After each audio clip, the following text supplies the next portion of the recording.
beat. DJ played a song on the beat, but the OD dance to the beat.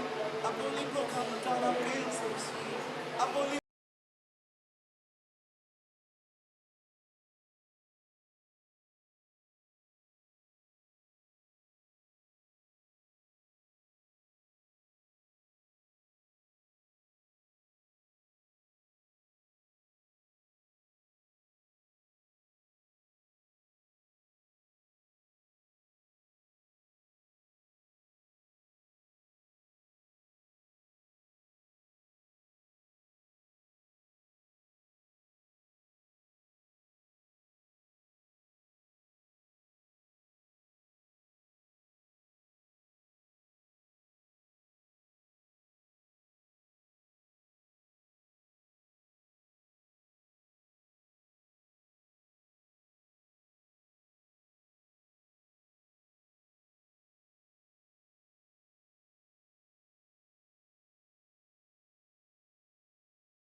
Hello.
I want us just to look at the program, kidogo, and in this work today, we are going to do it with my partner from the Catholic University,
Wako sawa?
Thank you very much. We are now welcoming our guests. We want to welcome our guests, and I want to request that we be upstanding as our person in the computer also prepares the national anthem.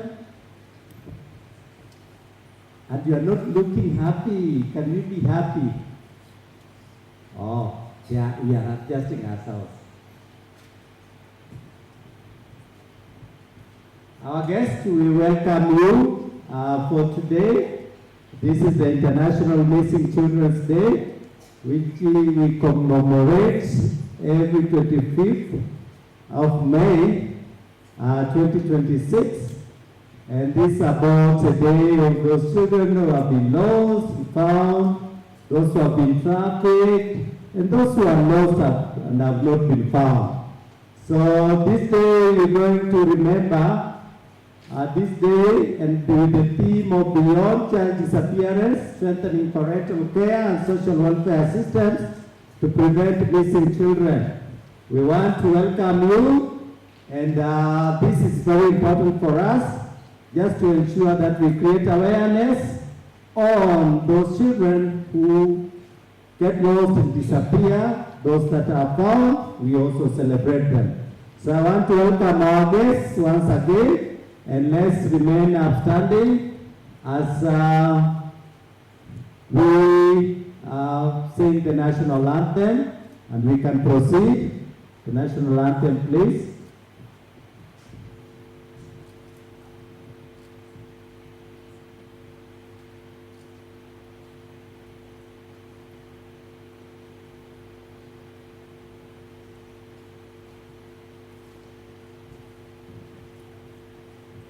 National anthem.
Thank you. We can now be seated.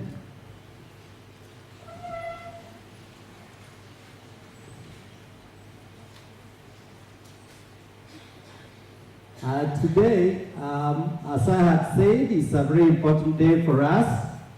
And it's a day actually that we remember our children. And we also remember our roles and responsibilities as parents. But not forgetting that the government and all those partners have also responsibility to strengthen our systems. So as we start this day, I want now to call upon our children who have shown us those photos and be very keen on the kind of message they are passing to us. You can give them a few minutes.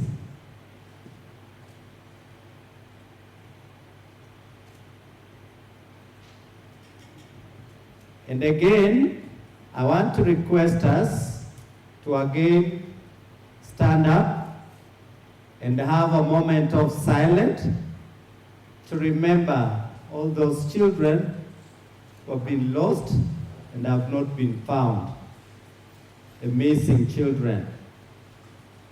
And we're starting now.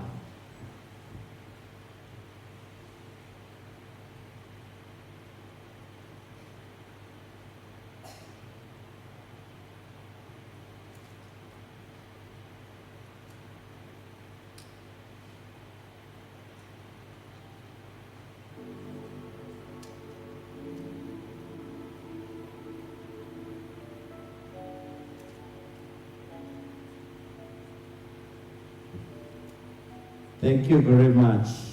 Thank you very much. We can now take our seats.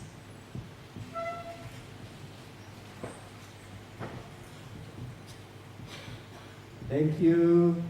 Watoto, thank you. We can now have our seats. Asante sana.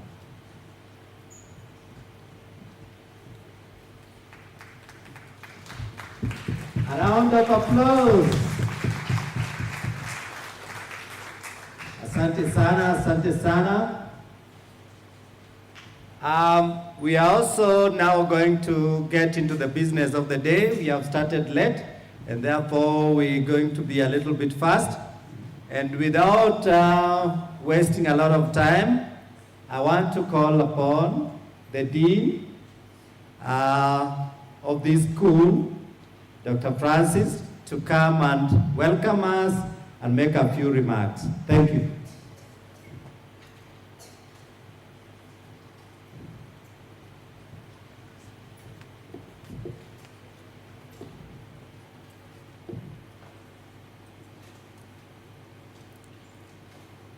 Thank you, Madam Esther Mugore, Director, State Department of Children's Services, Ministry of Gender, Culture and Children's Services, Mark Kea, Assistant Director, State Department of Children's Services in the same ministry,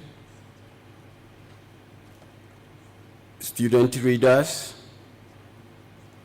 heads of departments present, colleagues, participants and panelists, students, ladies and gentlemen, good morning once again. It is my pleasure to welcome you to the Catholic University of Eastern Africa, and particularly to the Faculty of Arts and Social Sciences, where social work programs are housed. I also welcome you to this conference on missing children's Day and Social Work. We thank the conference organizers for choosing CUEA once again. We were here last year in the same hall. This is a very famous hall. This is where presidential debates take place. And most likely you are sitting on the same chair where Uhuru Kenyatta once sat, and our president, His Excellency William Ruto, the debates that you hear were carried out here, the presidential debates. The International Missing Children's Day services serves as a very solemn reminder and call to action. We remember the children who have not yet found their way home. Our presence here signifies that we refuse to let the children be forgotten. I was listening to one of the FM stations when I was coming here, and I think one of the subject was on this.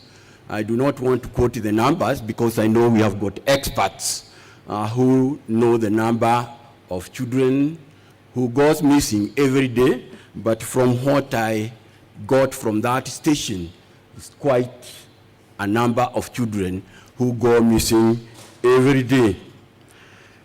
Today, we unite two different interconnected fields, that is the global fight to protect missing children and the transformative practice of social work. Social workers are the backbone of this crisis response. As I just mentioned, I think this is a crisis, and we do not just manage cases, we rebuild lives. No single agency, discipline, or country can solve this crisis alone. The conference unites researchers, frontline practitioners, policymakers, and others, and let this collaboration challenge existing paradigms and forge a global partnership. I hope this conference will strengthen the systems designed to protect the vulnerable. I want to extend my sincere appreciation to our partner institutions, and particularly the State Department of Children's Services in the Ministry of Gender, Culture, and Social Services. I also want to thank the faculty members and all the coordinators who have worked tirelessly to make this conference possible. Your commitment to fostering collaboration and excellence in social work education is truly commendable. Once again, welcome to the Catholic University. In the afternoon, the Vice Chancellor, the Right Reverend Professor Stephen Bogwangari is away, but we'll be having the Deputy Vice Chancellor in charge of academics and student affairs, Professor Justus Munyoki, will be with us in the afternoon. Feel welcome, and I hope whatever is going to be discussed during this conference, it will be fruitful, and once again, I wish you a very fruitful day. Thank you.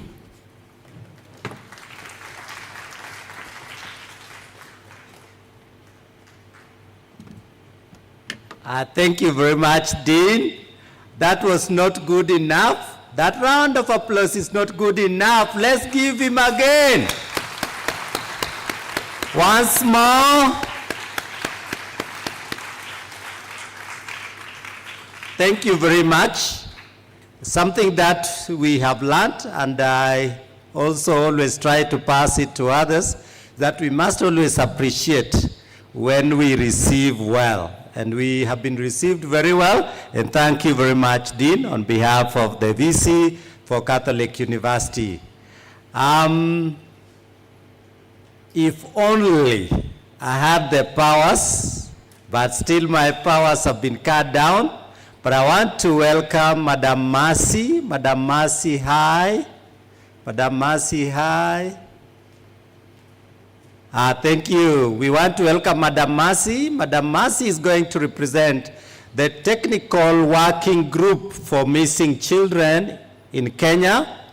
And she's very important because it is this structure that she's representing that has organized for this conference. And she is going to give some opening remarks and remind us of a few things here and there. A round of applause for her. She comes. Thank you very much. Thank you once again. Thank you very much.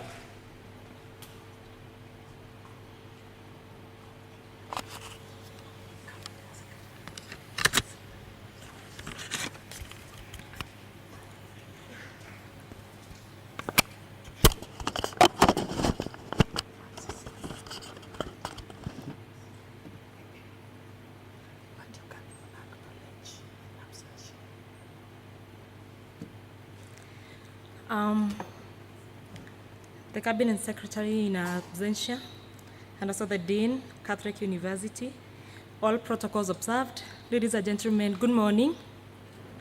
My name is Mercy from Stahili Foundation. I am here to represent the technical working group for all the stakeholders who have been participating in making this day a success. And before I carry on, may I please request all the members of the TWG to just wave. Stand and wave wherever you are.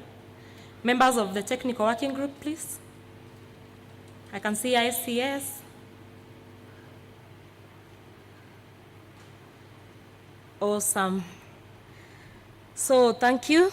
On behalf of the technical working group, I would like to express our appreciation for this opportunity to start together in advancing the protection and care and also well-being of children and families in our communities. Our members, as members of the technical working group, we recognize that sustainable child protection can only be achieved through collaboration and shared responsibility coordinated among government, civil societies, development partners, and communities themselves.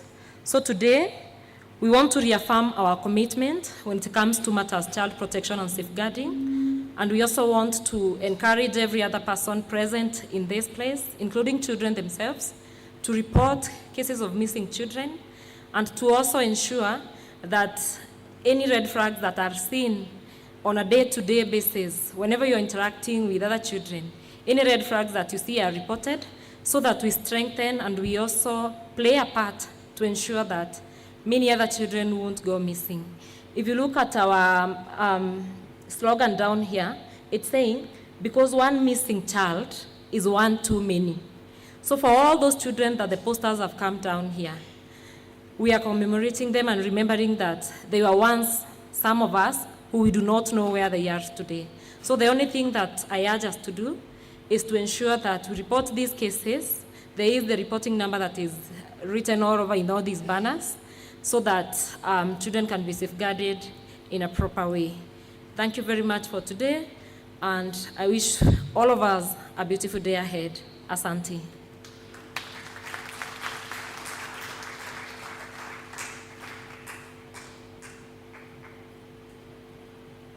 That is not good enough. Again. Thank you very much. Haya, ongeza kamoja, ingine, la tatu, la mwisho. Thank you very much. Now I want to call upon my lady. She's a lady, and she will guide us through entertainment. And I want to call upon Madam June.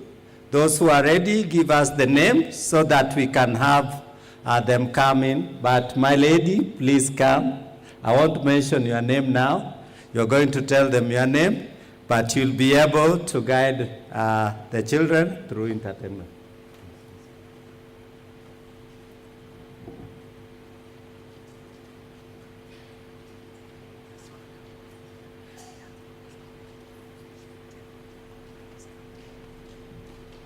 Good morning, everyone. It's a kids event. You guys want to hear good morning? You want to hear hi? Hi, everyone. Well, I think I can use hi. Hi. Yeah, that's much better. So my name is Francisca Wanjiro. I'm 16 years old. So yes, I am a child as well. I'm from an organization called Intermission International that works with children for children. So I am also a child advocate there. I am an STD champion. And one fun thing, I'm also a podcaster. So I do podcasts, but unfortunately today I won't be doing a podcast. Maybe next time.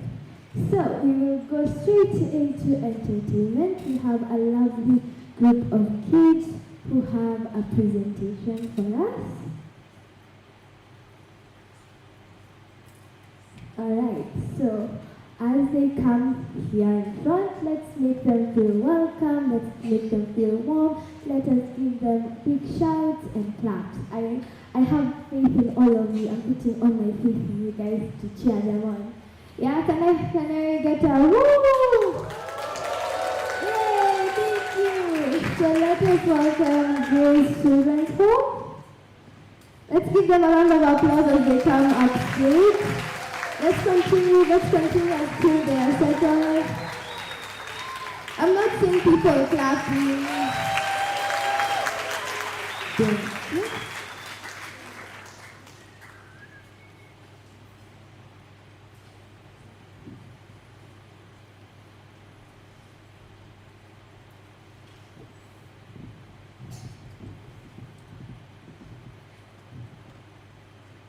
Good morning, everyone.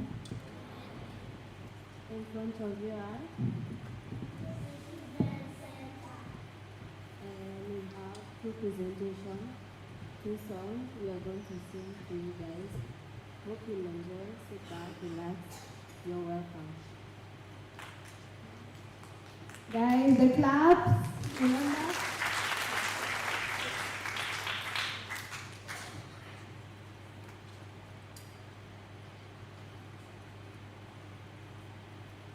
I'm happy today, so happy.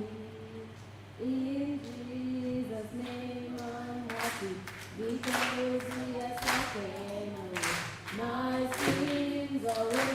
I'm happy, so happy today. I'm happy today, so happy. In Jesus' name I'm happy, because He has taken away my sins away. I'm happy, so happy today. And the time to be happy is here. And the place to be happy is here.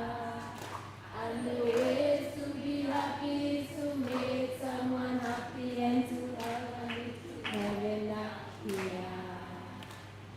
Time to be happy is here.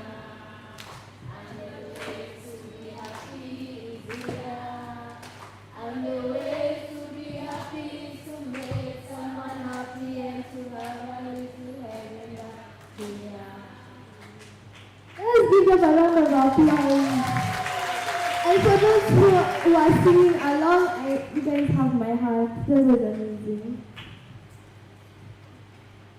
Ametenda mema, huyu Yesu ndiyo maana mimi nampa sifa. You can join us to sing. Yesu ndiyo maana mimi nampa sifa. Ametenda mema, huyu Yesu ndiyo maana mimi nampa sifa.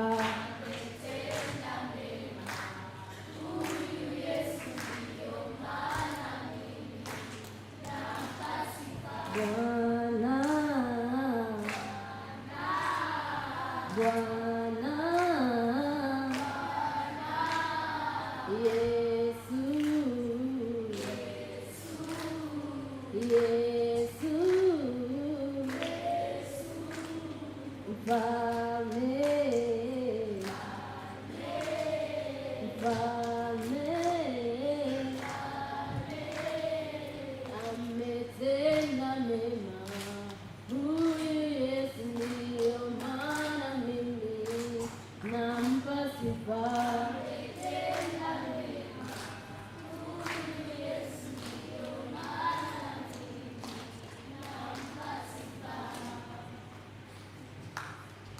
let's give them a round of applause. That was amazing. Thank you so much. Let's give them a round of applause as they go back to their seats. Thank you so much. Give them a round of applause until they are seated. And thank you so much for participating. You guys are a very amazing team I have here. So next, we have a second entertainment by the Dream Team. So as they come up stage here, let us give them a round of applause and also make them feel welcome. Continue clapping until they get here. The clap should be by.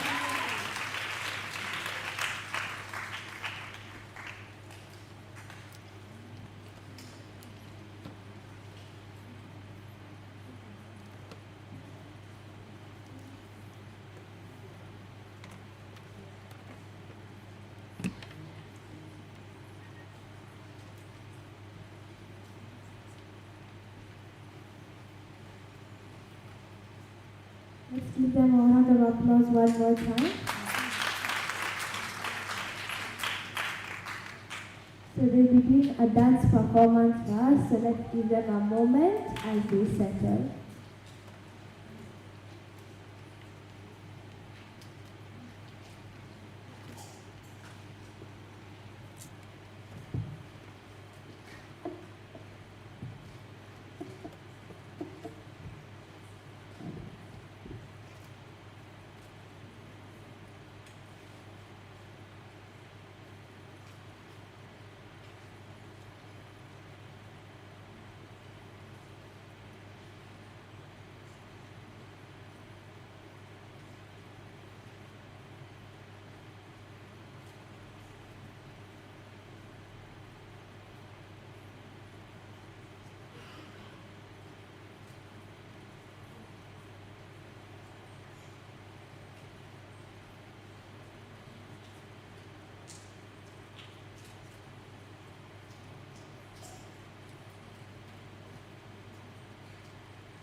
give them a round of applause.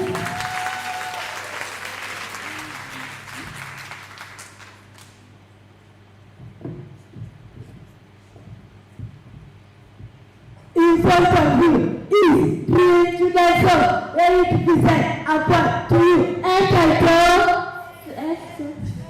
Every Child Safe, Every Child Home. Entitled Every Child Safe, Every Child Home. Welcome. Time has designed safe places, loving homes and smiling faces. Let us watch, protect, and care. Stay alert of who is there. Teach our children, hold them here, so they go without fear. For those who have lost and now found home, may no child again walk alone. Thank you.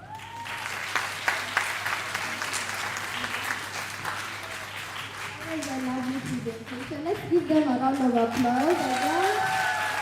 And now we have finished with entertainment for now. I will now give it back to our able moderators. Thank you.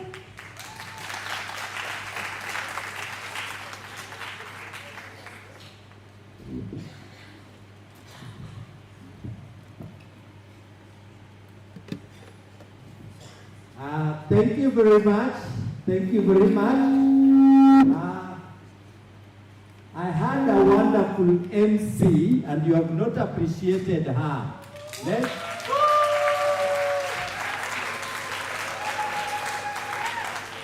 You have not remembered the shout very well. You remember the way she gave the shout. Another shout. Thank you very much. Entertainment. Bado itakuwa. I have even one of my boys there. He's going to give us a dance. But after presentation by the next presenter that I want to call upon, now Madam June Washira. Madam June is a children's officer. She works in Githunguri, Kiambu County, and she's been very good with the children. Also today, she's going to tell us all about the missing children by setting the context, telling us more about these missing children and how we can do the prevention by thinking about these important people called parents and caregivers. So a round of applause for Madam June. Thank you very much. Welcome. Thank you. So good morning. Good morning. Say hi to your neighbor. Say hi to your neighbor. Tell them welcome to today. We have gone international, yeah? Because today is what? Today is what? Thank you. My name is June Washira. I want to set the context so that we are all on the same page as we proceed. Is that okay? Do you allow me to proceed? Thank you. So our theme today, and all over the world, not all over the world, but our theme today in Kenya is Beyond Child Disappearance, Strengthening Parental Care and Social Welfare Systems to Prevent Missing Children. So let me start by asking you to imagine something. Have you ever been lost?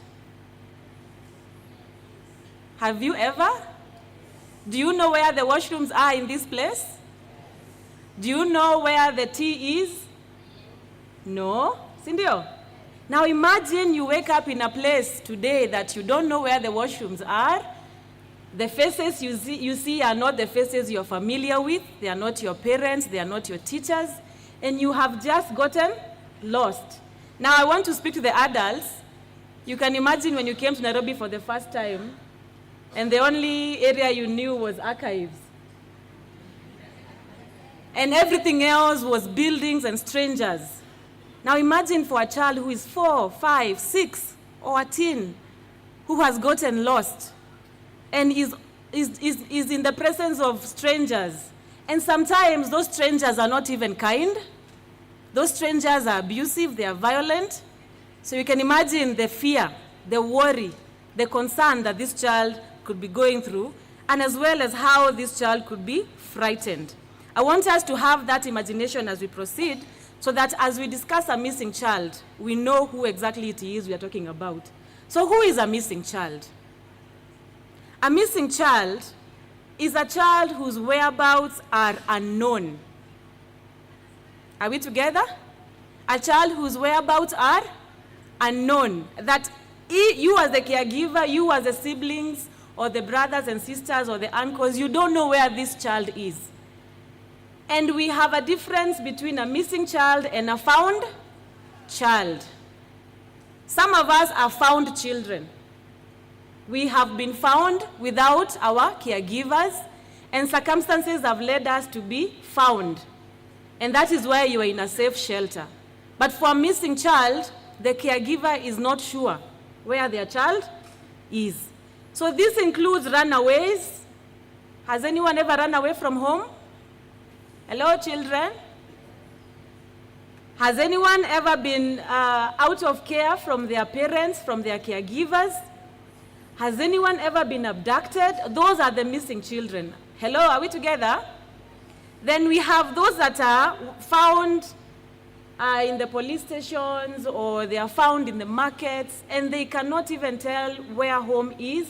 And sometimes it can go up to the age of 17. You do not have to be 2 years old to get lost. You could be a 17-year-old and you could be lost. Are we together? So for today we are saying not every missing child has been abducted. I know in our heads or in our minds, most of us, when we hear missing children, we go towards those that have been abducted. So we want us to look beyond what that definition has been and say that not every missing child has been abducted. Some could just be lost and they will be found and they will be reunified with their parents. Then we're also saying not every found child knows where home is. And here I want to remind us to be kind. If you ask a child, and a child here is any Kenyan below the age of 18, and you ask them where is home and they are not sure, you be kind. You don't say, how can you be 14 years old and you don't know home? How can you be 14 years old and you don't know a parent's contact? It is very, very possible. So in Kenya, we have guidelines for management of missing and found children that we launched in 2024. And these guidelines, they help us make these definitions because the Children Act has not defined who a missing child is. So the guidelines has defined who a missing child is, who a found child is, who a runaway is. And for those of us who are in places of care, if you are in a charitable children's home, institution, or you are in a school and you escape, you are also a category of missing child. These guidelines also talk to the stakeholders, and I know we have a lot of stakeholders here with us. It helps us to know our roles. So if you are a CCI manager, what is your role? If you are a media personality, what is your role? If you are an academia, what is your role? If you are a parent, what is your role in the prevention of these children from going missing, and also how to mitigate such occurrences? So in my screen here, I have a missing and found, and I know it's not very clear. But as I said before, we have runaways. Those that run away from home or care settings, we have escapees. Remember, as much as we have CCIs, we have children homes, we have other statutory institutions like the remand homes and the rehabilitation. And this child has been committed there by the court. And if they escape, they go as part of the missing child. Then we have the abducted, kidnapped, or stolen children, and those ones we have seen in the media lately. And we also have a lost child. Then under the found, we have a lost and found, the one that I talked about that has been found wandering around, one that is unaccompanied. And for example, for those that have been watching the news, you've seen we have been having floods, and some children could be found as a result of that situation where there is an emergency. There are those that are separated, And finally, there are those that are abandoned. And here, abandoned is when a child's caregiver has left them alone, where a parent has abandoned this child. And as children officers, we find them. Sometimes we find them in dustbins, in toilets, 1 day old. Are you getting the context of today? Hello? Wave at me if you can still hear me. Thank you. So we have different ways of handling these cases. So for abandonment where a child is left without care or supervision, we want to remind you what happens when this child has been found, rescued. This child needs to be protected and tracing needs to be done. For those that have been separated from their caregivers because of disasters or conflicts, we want them to be rescued and identification to begin, and the officers do a lot of reunification. Then we have the runaways that I talked about, and sometimes it could be because of divorce or violence in the homes that a child would want to run away from home, or sometimes they stole some 10 shillings and they want to run away and escape discipline. Yes, Mr. President? Yes. So we want them to get some counseling, some psychosocial support. Help this family understand that this is just a teenager who needs some counseling or some guidance. Then we have the ones that have been abducted or trafficked, and here what happens is investigation by the DCI or the security personnel happens while this child is in a place of care, and these places of care include the CCIs that we have here or the rescue centers that are government run. Then the ones that are lost or wandering, when they are found, we do tracing. Where is their home? Anyone? Have you seen any posters online or on your phones? I think you're even holding posters. Let me see your posters today. It is not just a poster. Look at it. Look at that poster. It is not just a poster. It is a child. It's a child who is missing. An actual child who is missing. An actual child that we are looking for. An actual child that their parents are worried about. So don't carry it like a calendar. It's not just a poster. It is a child who is actually missing. And when they are found, we do placement. Placement happens whether it is in a charitable children institution. Some are taken to foster care. So we do a lot of placing into places of care. And I have been receiving this question: what are you doing? As a State Department, as children officers, what are you doing? This is what we are doing. Number one, like I said, we have a guidelines for missing and found children that categorizes these children, that aligns all the roles and responsibilities to all members of the community. And then we have case management pathways so that we know where this child is supposed to go and who is supposed to handle this child at what particular time. And as we started, and Madam Mercy came here before me, she's a member of the technical working group. That is one thing that we do at the national level, where we have a multi-sectoral platform for stakeholders to meet and talk about missing children. They plan campaigns. If you look at your social media or you look at your parents' social media, you will see a lot of posters have been posted since November last year. Since November, we have been carrying out a campaign for parents and caregivers to take care of their children. At county level, and I know we have children here, do you know who is your children officer? No? I'm hearing no. Have you ever heard of a children officer? Yes. Have you ever seen one? You've never seen one. I'm one of them. I'm one of them. Are there other children officers in the house for children to see? Mark is also one of them. There's one raising her hand there. There's one here. Every sub-county, did you know that? Every sub-county has children officers. And it is important when you go home for holidays, instead of going just to the mall, you can visit your sub-county offices and see who and which offices are in those sub-counties. Parents, hello parents, caregivers, do you think that's a good trip? Yes, you can take your child to see where the deputy county commissioner sits, what their role is, where the police station is. In case of anything, where do you report? And if you need us as children officers, where we are found in each sub-county. Then we have the partnerships here.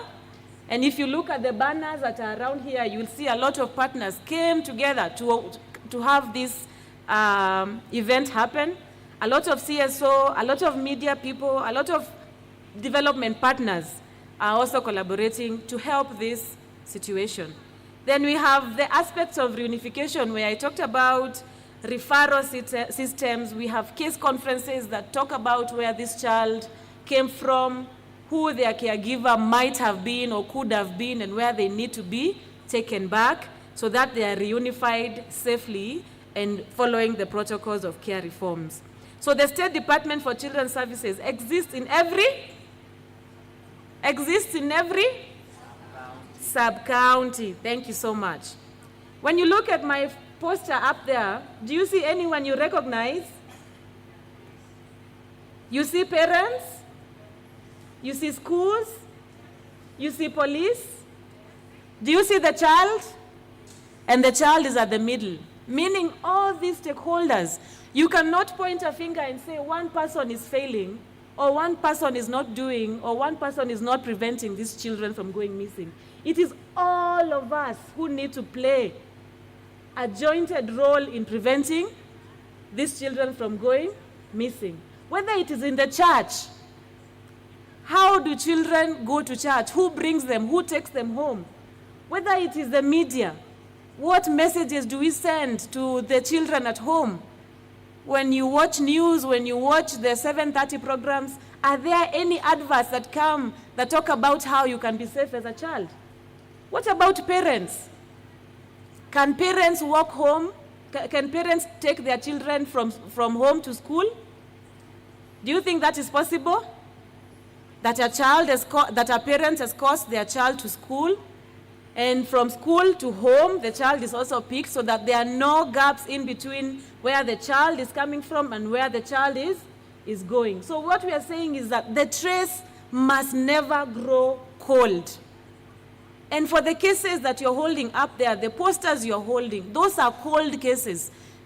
Children that have gone missing long term.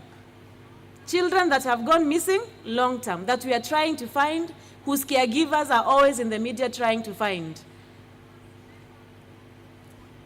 So prevention, as I said, begins before disappearance. We cannot prevent before. We cannot prevent after. We prevent before the child disappears. So it can be at home, on transit, online.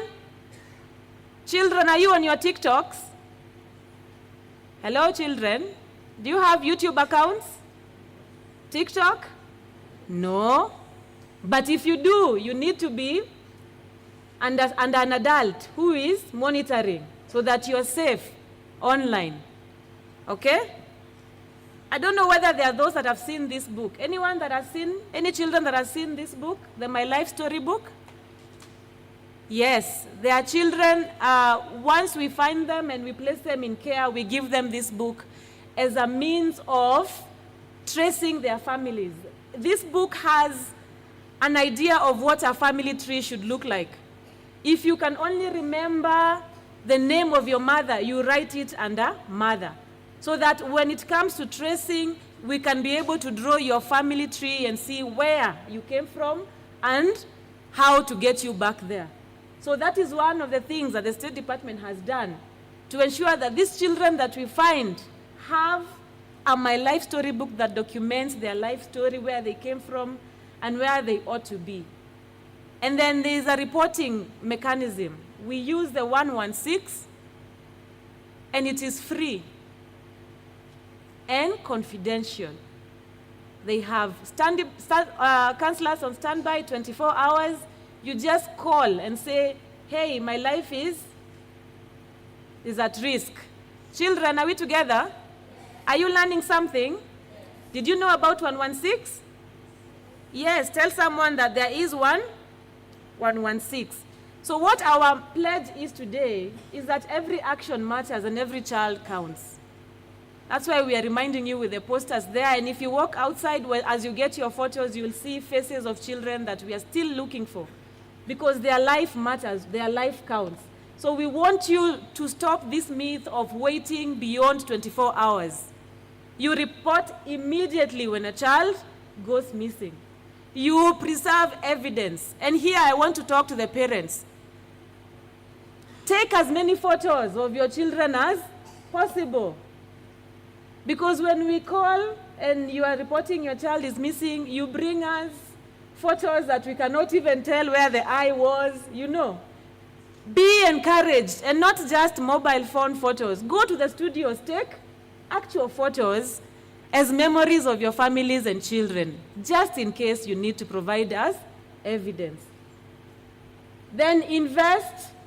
Of course, we need to budget for missing children and how to respond. So here is a call for all the partners that are here and those that are hearing us online. We need as many as possible to come on board and help us trace the numbers of children that are here and are in our care systems. We trace where they came from and take them back home. Then we need to hold ourselves in a position where we can listen to a child. If a child comes and tells you they're in danger or there is a molester somewhere, listen to this child. Take concern so that we strengthen these families and make sure that all spaces are safe for children. As I end, I want to end here because we've said, even in our t-shirts, if you were to read it, it says, one missing child is one too many. Let's find the children, support the families, hold perpetrators accountable. And if you were here last year, we talked to each other and said, as I grow up, I do not want to be a perpetrator, because these perpetrators, we went to school with them at one particular time. So we are speaking to each other today. If you need counseling, go get counseling so that you do not become a molester or a pedophile or someone that harms children later on in life. Hello, children. And if you see one, you speak about it. You speak it up so that we stop children from going missing. Then we strengthen prevention like we are doing here today. As part of the context, prevention is a must so that we bring our children home.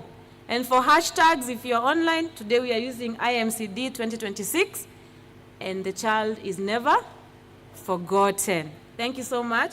God bless you.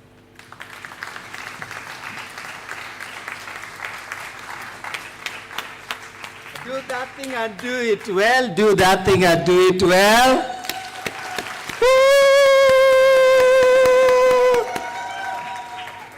Wow, thank you very much. Now we know, isn't it? Now when we are asked, we know. We know that there's a difference between missing and found, isn't it? And now we know that even abandoned children are missing children. And now we know that even when those who are trafficked are also missing, because then their parents and caregivers would not know where they are. Thank you very much, Madam June, for setting that contest. And thank you very much. Another round of applause.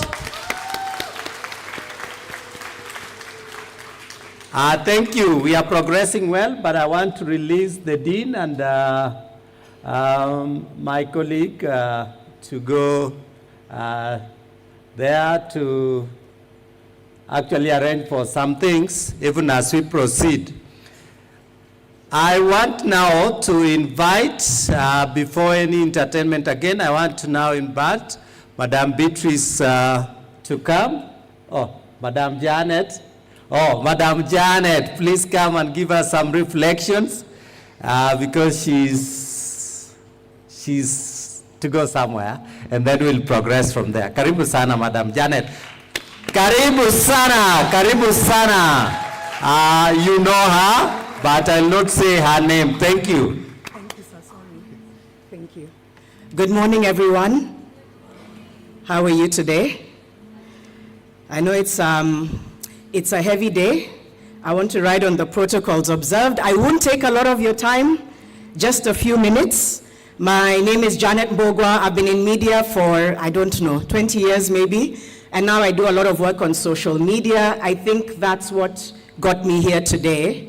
I put up a video a few days ago about missing children that was shared widely on TikTok and Instagram. I'm also a mother. So I'm a media personality, I'm a mother, I'm an author, I've acted a bit, I'm a public speaker, founder of Inuadada Foundation. I wear very many hats, but I also wear the hat of a mother. Before I continue, I think there's one or two people I really want to appreciate. Of course, there's Francisca and Barak. I think let's appreciate our young voices in the room. Yep. Beatrice. We also have Mtoto News, who I think do a lot of good work. Jennifer, it's good to see you. And a lot of other stakeholders here. I want us to look at the children in this room. Like, look at them right now, properly. Please look at them. Because we're talking about missing children, and I know we've heard them perform and everything, but we're talking about these children. So we need to look at them and remember their faces and remember that we need to keep them safe. So everything we say today, every policy, every framework, every number, it is for them. And they're watching us to see if we mean it. Because we can come here and talk, and I think June gave us a very good presentation, but we have to mean it. Right now, there's a very big conversation happening online, and I think one of the things I want to challenge the technical working group, it's okay to bring in the people who ask hard questions. There's somebody called Habib Oyo who's been doing TikToks almost every week. He's always talking about missing children. There's a lot of people, and Kenyans on the ground are angry. They're angry because, and June said, she's saying we get asked, what do we do? So tell Kenyans what you're doing as stakeholders so that we can support you. You have so many great programs that you've talked about. How many Kenyans know about those programs? So we need to be able to get comfortable with being uncomfortable. We just heard something that I want to make sure stays in this room. Missing doesn't only mean abducted, that a runaway is missing, a child found who cannot tell you where home is, that child is missing. The response has to include kindness, not just process. I don't want us to nod at that and move on. I want us to carry it out of this room into our work, our platforms, our conversations. Because 17 to 24 children who go missing in Kenya every single day, and I think there's people in this room who have the data. Most of them will never make the news. The ones who we see on these posters, they've made the news. Others won't. They're still missing. We don't know their names, we don't know where they are, we don't know if they'll be found. Which means when we leave this room, even though this is a day to put children at the center of everything, we have to grieve the fact that we've lost a lot of children. We have to grieve the fact that children are missing, children feel lost, children are abandoned. We have to carry some of that heaviness with us. It is a gap. There's a bit of a systems gap, a communications gap, and this is the one we have to close. We're willing to be honest about it. Children in this room deserve our honesty more than our words. They deserve for us to say, we'll do whatever it takes to make sure children are found. We have guidelines, we have frameworks, a system that's been launched, a real progress, and it matters, but the gap between what exists on paper and what happens qua ground, that's where we need to close the gap. Our systems too often meet grieving, overwhelmed families with paperwork and slow processes when those families are already at the edge. There's a woman who's been posting on TikTok. She's been posting her child, and she says, I'm posting my child every day until this child is found. Those are the families that we have to keep in mind. And then we have to make sure that we're all of us doing what we're supposed to do. Journalists, communicators, content creators, people with platforms, whether it's large or small, never feel like your platform is too small. You're not just here to observe the crisis. You're part of the infrastructure of response. When you share the poster, don't do it like a calendar or like it's something that you share because of what it is. You now become part of the search. You're following up. Okay, this poster has been shared. Now what? What has happened in this case? When you cover a case in the form of a journalist, not just as a bulletin, but you're holding the system accountable. When you tell the story of a found child who needs psychological support, who needs placement, you are educating an entire country in real time. Please use that. Everybody here has a platform. How many of us here use our social media? Anybody here? Okay, I can see some here. Anybody? With your chest. Usiogope. Hands all the way up. All the way. That's a lot of hands. Those are a lot of platforms. It doesn't have to be 100,000, a million, 5, 10, 20. Social media is playing a big role in making sure this conversation doesn't stay silent. So you become part of the ecosystem. When I shared my 1.5-minute video, I was just speaking out of concern. 800,000 views later, people are sharing and saying, okay, actually, what do we need to do? So use your platforms. Tell people today about the guidelines, about the technical working group, about the fact that we have children here who can also speak truth to power. Tell your platform so that it becomes everybody's responsibility. So I'm almost coming to the end. Awareness isn't enough if it's backed by resources. We can share every poster, hold every event, and train every community volunteer, and still fail children. We also need to remember perpetrators. We know them. Let's get uncomfortable. These people don't live in isolation. We know them. We need to really start holding perpetrators to account. People will use excuses and say it's trauma, it's poverty, but why hurt a child? And why use that to hurt a child? So call them out. Call them out. So here's what I'm asking. It's not a wish list. As a commitment made today in front of these children, one, I think the technical working group, I'd like to challenge you to expand it a little bit. Let's bring in more voices. Let's bring in young voices. Let's bring in people who have platforms. Let's make sure that this framework is known. And I'm speaking, I know I want to engage with the technical working group. I'm not sure what the plan is, but you have a country full of people who want to be part of this fight. Expand it. Even as advisors, just expand it and get comfortable with difficult conversations. That can move the conversation forward today, from just International Missing Children's Day to saying, now we're working with multiple stakeholders, parents, caregivers, Nyumba Kumi, community members, TikTokers, teachers. We're expanding it so that all of us are in this together. A child was never meant to be raised by one person. It takes a village. So make this working group part of that village. Number two, build real referral and family support pathways. A hotline number is important, but not just a poster, like something genuine that follows through. From the first report to the reunion and through everything that comes after, talk to us about what those referral pathways look like. What is working, what isn't working? Where is the gap?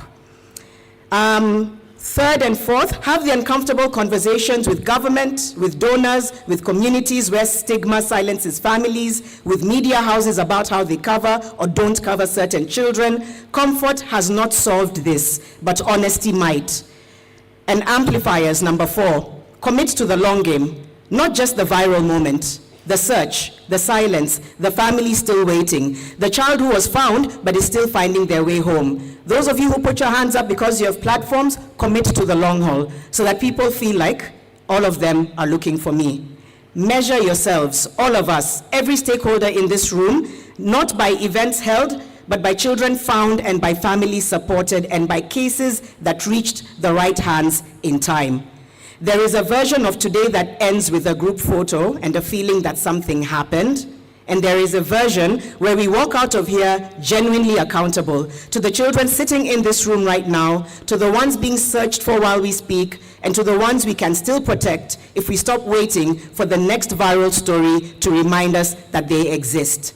I know which version I'm choosing, and I hope you are going to choose that version with me.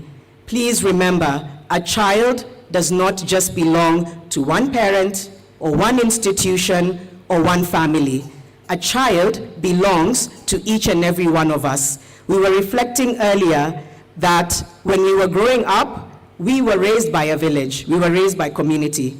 How are we strengthening community? People are saying parents also need to be held accountable, but how are we supporting overwhelmed parents? We need to think this is all hands on deck. It takes every one of us. Everybody say after me, it starts with me. Louder, it starts with me. It starts with me.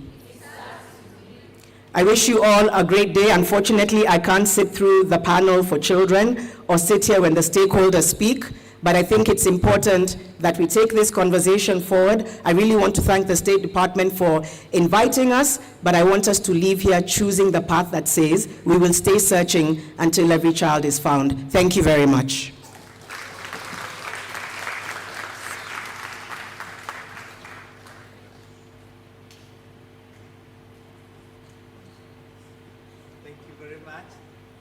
That's not good enough. That's not good enough. Can we?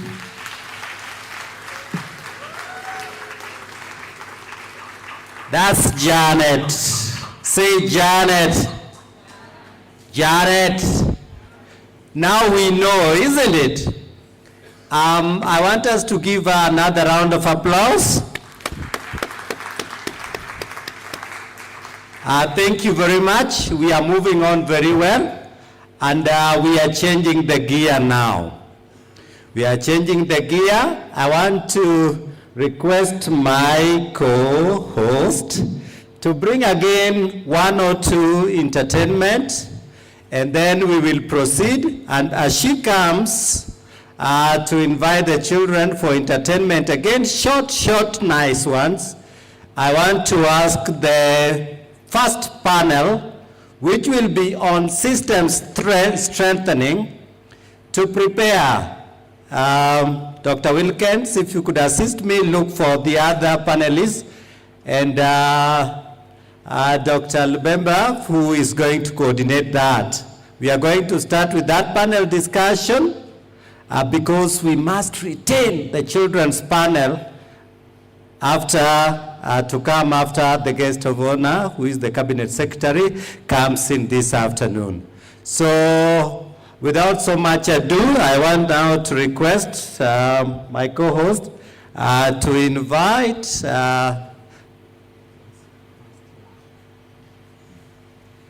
invite one or two for entertainment, then we'll proceed from there. Clap again. Aya kamoja, ingine, ya tatu, la mwisho. Thank you, karibu. Thank you. Hi, everyone. Have you all tried already? Hi. I think we can do better. I'm getting energy from this side, but this other side is straight down. Can we have a hi? Hi. Thank you. I don't believe I'm going to use good morning or good afternoon right now, because it's a children's event. So we're going to have our next entertainment from the Fast Love. Can they come on stage? And let's give them a round of applause as they come. Remember, let's make them feel loved and welcome. So continue clapping and close up energy and woo! Thank you. I'm not seeing people clapping. I am watching. Unless you want people to dance. Continue clapping. They're not yet all here.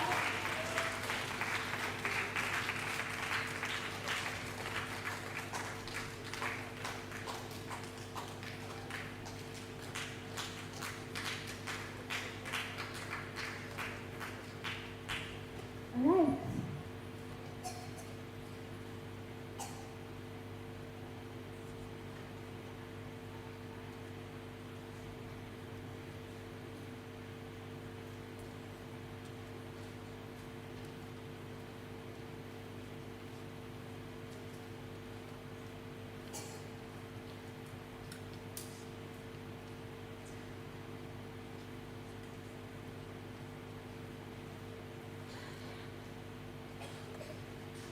If you're happy and you know, clap your hands. Oh, I'm sorry if you're not happy. If you're happy and you know, clap your hands. If you're happy and you know, clap your hands. The people seated up here, you're not happy. If you're happy and you know, clap your hands. If you're happy and you know, clap your hands. If you're happy and you know, and you really want to show. If you're happy and you know, clap your hands. Thank you. Give yourselves a round of applause for being happy.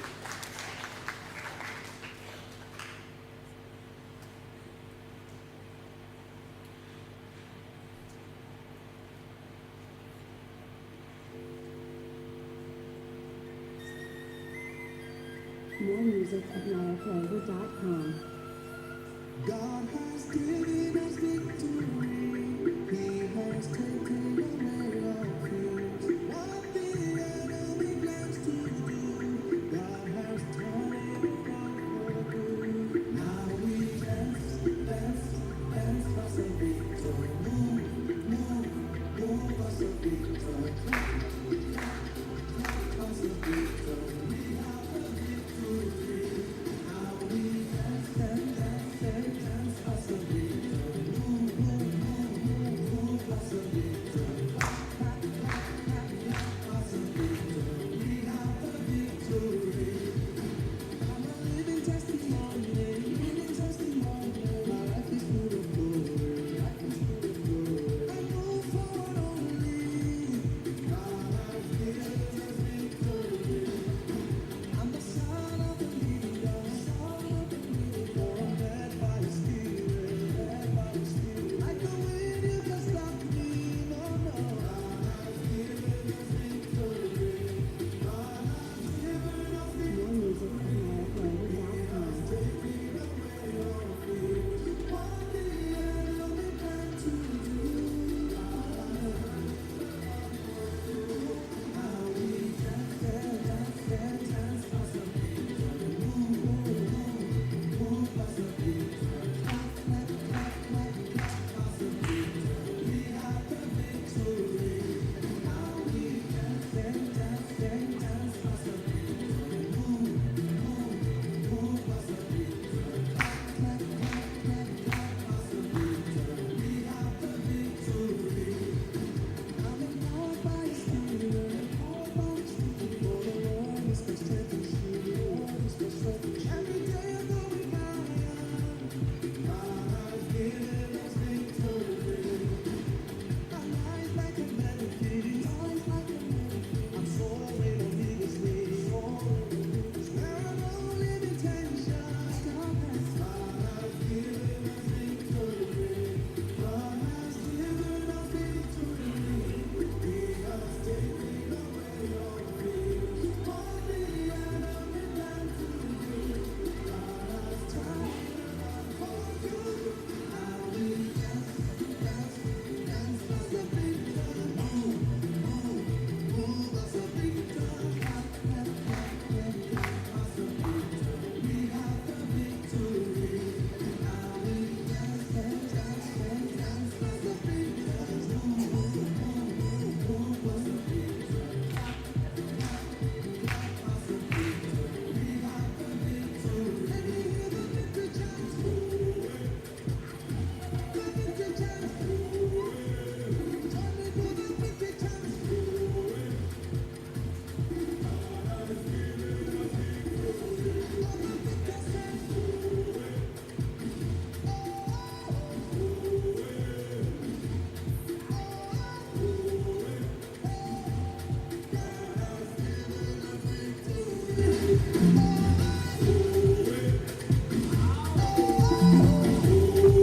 Everybody say that.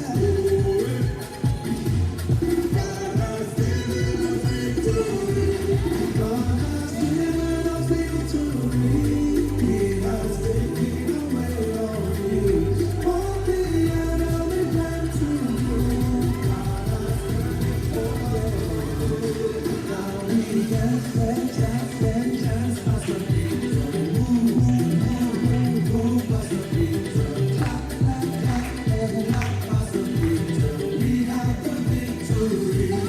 Now we dance, dance, dance for some victory. Move, move, move for some victory. Clap, clap, clap, clap, clap for some victory. We have the victory. Now we dance, dance, dance for some victory. Move, move, move for some victory. Clap, clap for some victory. We have the victory. More music at NiaFlavor.com. Let's give them a round of applause.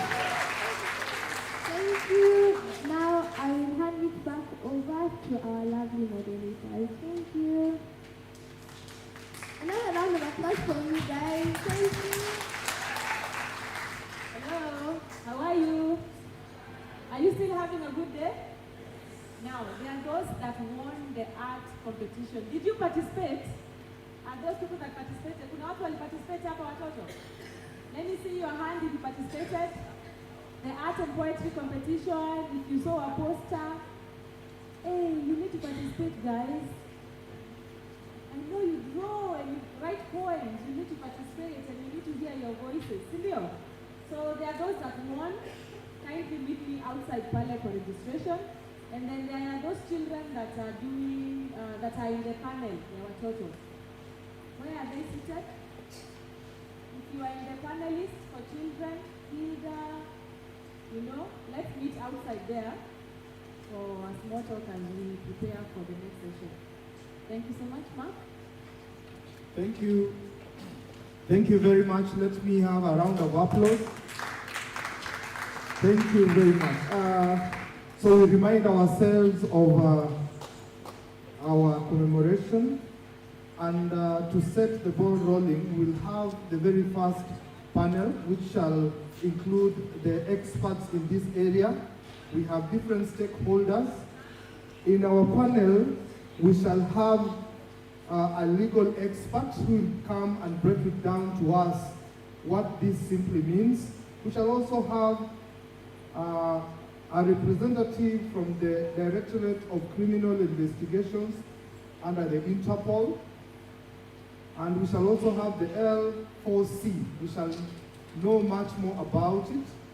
And then we shall also have the Office of the Director of Public Prosecutions represented here. And in academia, we also have Dr. Wilkins Ndege Muhingi from Jomo Kenyatta University of Agriculture and Technology. So, without much ado, I wish to request the first panel on system strengthening and prevention to come on stage. Let's give a round of applause for Ms. Athena Morgan, C.I. Andrew Chege, Joseph Muduri, Grace Musangi, and Dr. Wilkins Ndege Muhingi. Let's have them come to the podium. Another round of applause, even as we get to it.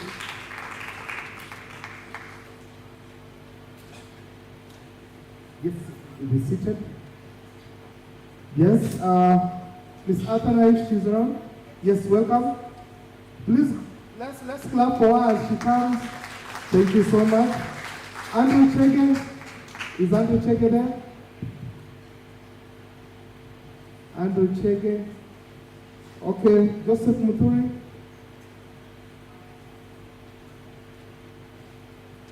Joseph Muturi. Okay, good.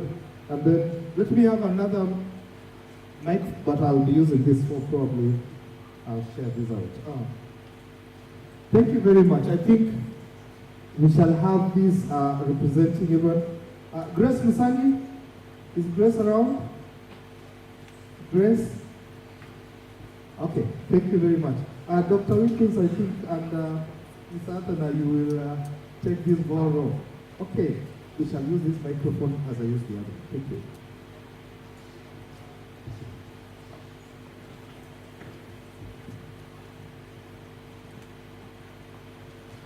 So I'll wish to pose particular questions to our able panel.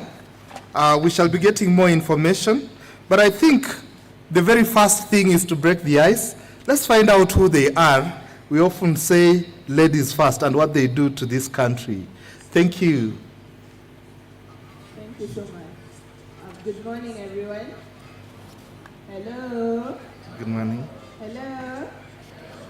Hi, my name is Athena Kamori Morgan. I am a lawyer. I specialize in technology rights and human rights, which mainly focus on children's rights. I am currently a lawyer who's advocating for the rights of children, both on the online and offline platform. Initially, I was working with the International Center for Missing and Exploited Children, and I was coordinating their work across Africa until Trump happened. So here we are. But with or without international funds, we are doing well, and I believe we are able to support our children, and especially the missing and found children. I look forward to having this conversation. Thank you very much. Let's give a round of applause to them. Makofi tafadhali. Asante sana. We also have with us Dr. Wilkins Ndege. Please tell us who you are and what you do. Thank you. Thank you very much. I'm Dr. Wilkins Ndege from University of Culture and Technology, where I coordinate medical social program. We are in the Department of Program. We are in the School of Medicine, College of Health Sciences. Outside that, I do many things, and why I'm here, child safeguarding and protection. I'm an author in that area. We released a book authored by the leader, former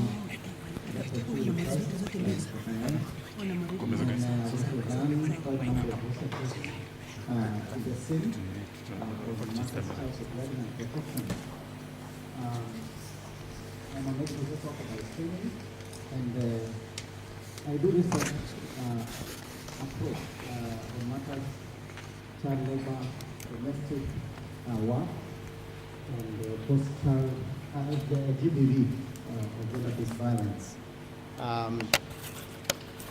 On research, I've done quite a number of researches and various publications in terms of papers on the same, more than 10 publications on child safeguarding matters.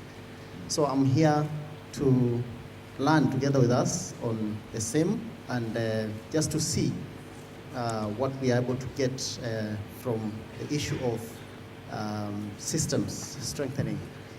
Thank you. Thank you so much. Let's give a round of applause to our lecturer.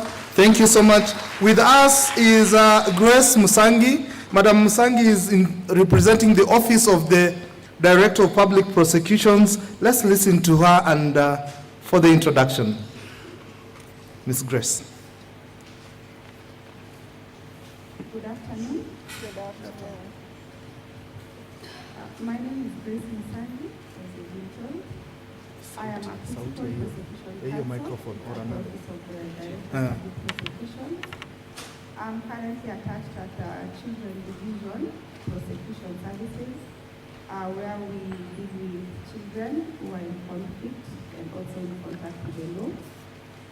Some of the children we deal with are those who are in contact with the law, are, for example, children who have been trafficked, or children who are victims of various crimes against children. In terms of children who are in conflict with the law, those are children who have been charged with various criminal offenses. The Office of the Director of Public Prosecutions is mandated under Article 157 of the Constitution to institute all criminal matters. I'm happy to be here this afternoon, and I'm hoping that we learn from each other, and also we see what we can do to prevent our children from getting missing. Thank you very much. Another round of applause for them. We will wish each and every of our panelists to speak to our theme today. And we are talking about beyond child disappearance, strengthening parental care and social welfare systems to prevent missing children. And to let us understand this, let's begin from these people who do research. And Dr. Ndigi will tell us, from research and social work training, maybe we talk about everyone being a participant in ensuring that, one, we strengthen the family, we strengthen the school, and we strengthen every social system to prevent this. From the academic angle, what do you say to this theme and to this message? Thank you very much. I think the easiest way to tell this is through a story. I'll simplify it so that I don't remain so academic. The earliest time I heard about a child missing is when I was very young. I think, if I remember well, it should be when I was less than 10 years. And this was a cousin who got lost. And what I remember is they were praying so that he comes back. And they prayed and he came back.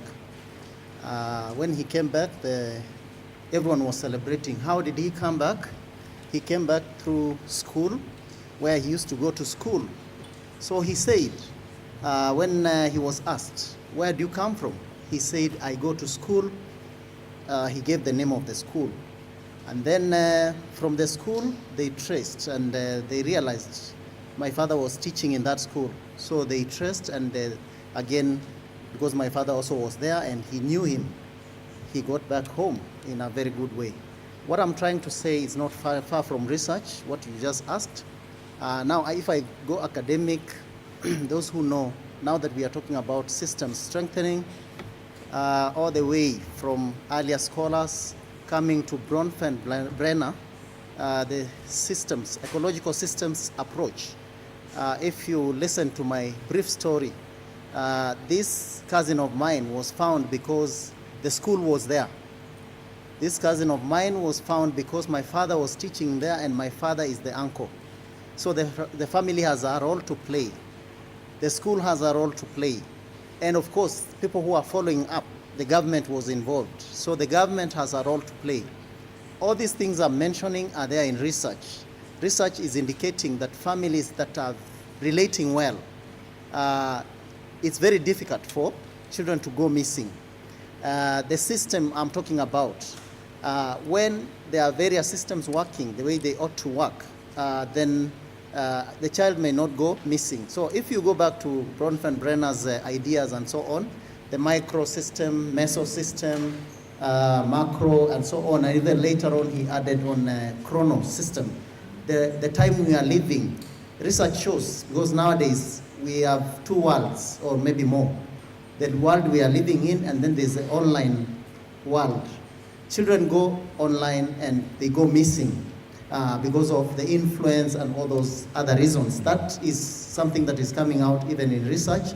So the times we are living in, we cannot continue doing things the same way we have done before or we used to do. So we should also up our game. We go even online. Parents have no idea what children are doing online. I'm just giving an example, but there are many reasons. And research is showing that systems can work better if they are strengthened, whether from a research perspective or even in practice. Thank you. Thank you so much. Just another addition to the question. I believe social work practice has a very big inclination to the role of this system that you're putting in place. We currently have a law that governs social work practice. How will it integrate itself to this kind of theme and the way forward in terms of ensuring that we have a welfare that prevents this aspect of missing children? Thank you very much. I think when you mentioned social work, most of the people who are working in the Directorate of Children's Services are social workers and other areas. And of course, myself, I am a trained medical social worker. So social workers, if you look at the competencies, the 9 competencies, they are not far from what the things we are talking about here. The skills social workers have, actually the social workers have the right skills, competencies, if they are well trained to address matters, child safeguarding and protection, and specifically missing children. And if you look at even the curricula, I know we have had different, and we always have an opportunity to review our curricula. We emphasize on the fact that we need to add this into the curricula, trains our students to become professionals who are sensitive about matters, missing children, and also generally in the area of child protection. And I'm happy at the moment because I've participated in that group or the team that has spearheaded the social work law. And now that we have the law in place, we are just waiting for the constituting of the council. And then we're moving forward. Actually, it is communicating and speaking to what you are saying. Beyond disappearing of the children, what happens? We have the right people to do that, but maybe earlier on, they have not been well protected by the law. And going forward, when they have the licensing, the right way of being handled in a professional way, they will also handle the children in a professional way, and going forward, we will see great things happening. Thank you so much. Let's give a clap to Dr. Wilkins. I think he has mentioned greatly something to do with the law, and maybe, Madam Grace, the numbers in the last 15 months of children reported as missing is to the tune of 10,581. This number is soaring, and we are talking about, on average, a child missing, 5 children missing in a day, on average, in the entire year. Perhaps maybe what should be strengthened in investigation, evidence handling, and maybe how do we go about to ensure that these cases are linked to abduction, because those could be some of the reasons. Abductions, trafficking, we have heard from the previous presenter something to do with exploitation, something to do with neglect, and maybe even harm to these children. What should be the way forward? What should we strengthen based on the reported cases? And maybe what is the role of your office in terms of making this possible? Thank you so much. Basically, the law in Kenya is currently good. We have the Counter-Trafficking in Persons Act that outlaws any form of trafficking in children. We also have the Computer Misuse and Cybercrime Act, which also talks about now the online crimes. That's the abuse online, sextortion, bullying, and all that. I think maybe the challenge we might have is with the investigations and maybe the reporting, because you find that maybe reporting is done way late, and mostly because of the organized nature of trafficking cases, you find that by the time this child is reported as missing, they have maybe crossed borders. So I think it's just the collaboration that needs to be upped in terms of once you report, maybe we need to have a specific unit with the National Police or DCI just to deal with missing children.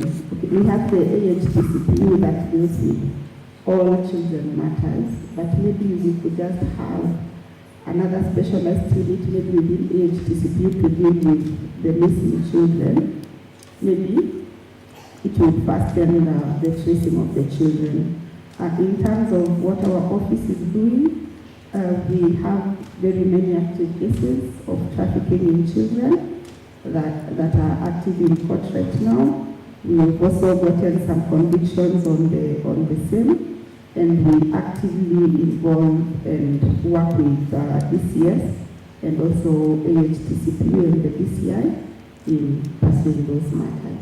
Okay, thank you so much. Maybe as a follow-up question, in terms of the case being watertight on some of these things, what could be the missing link? Is it that it's the parents or the people reporting or the time frame that could be a challenge? So that we are saying, even if we were to pursue this, there is an obstacle that you can work on, maybe from that angle.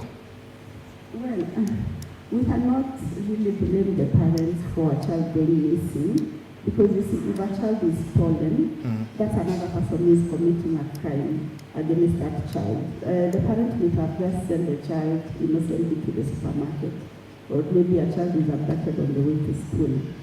So maybe just the investigation and maybe the reporting, the society also needs to come now together in terms of giving information.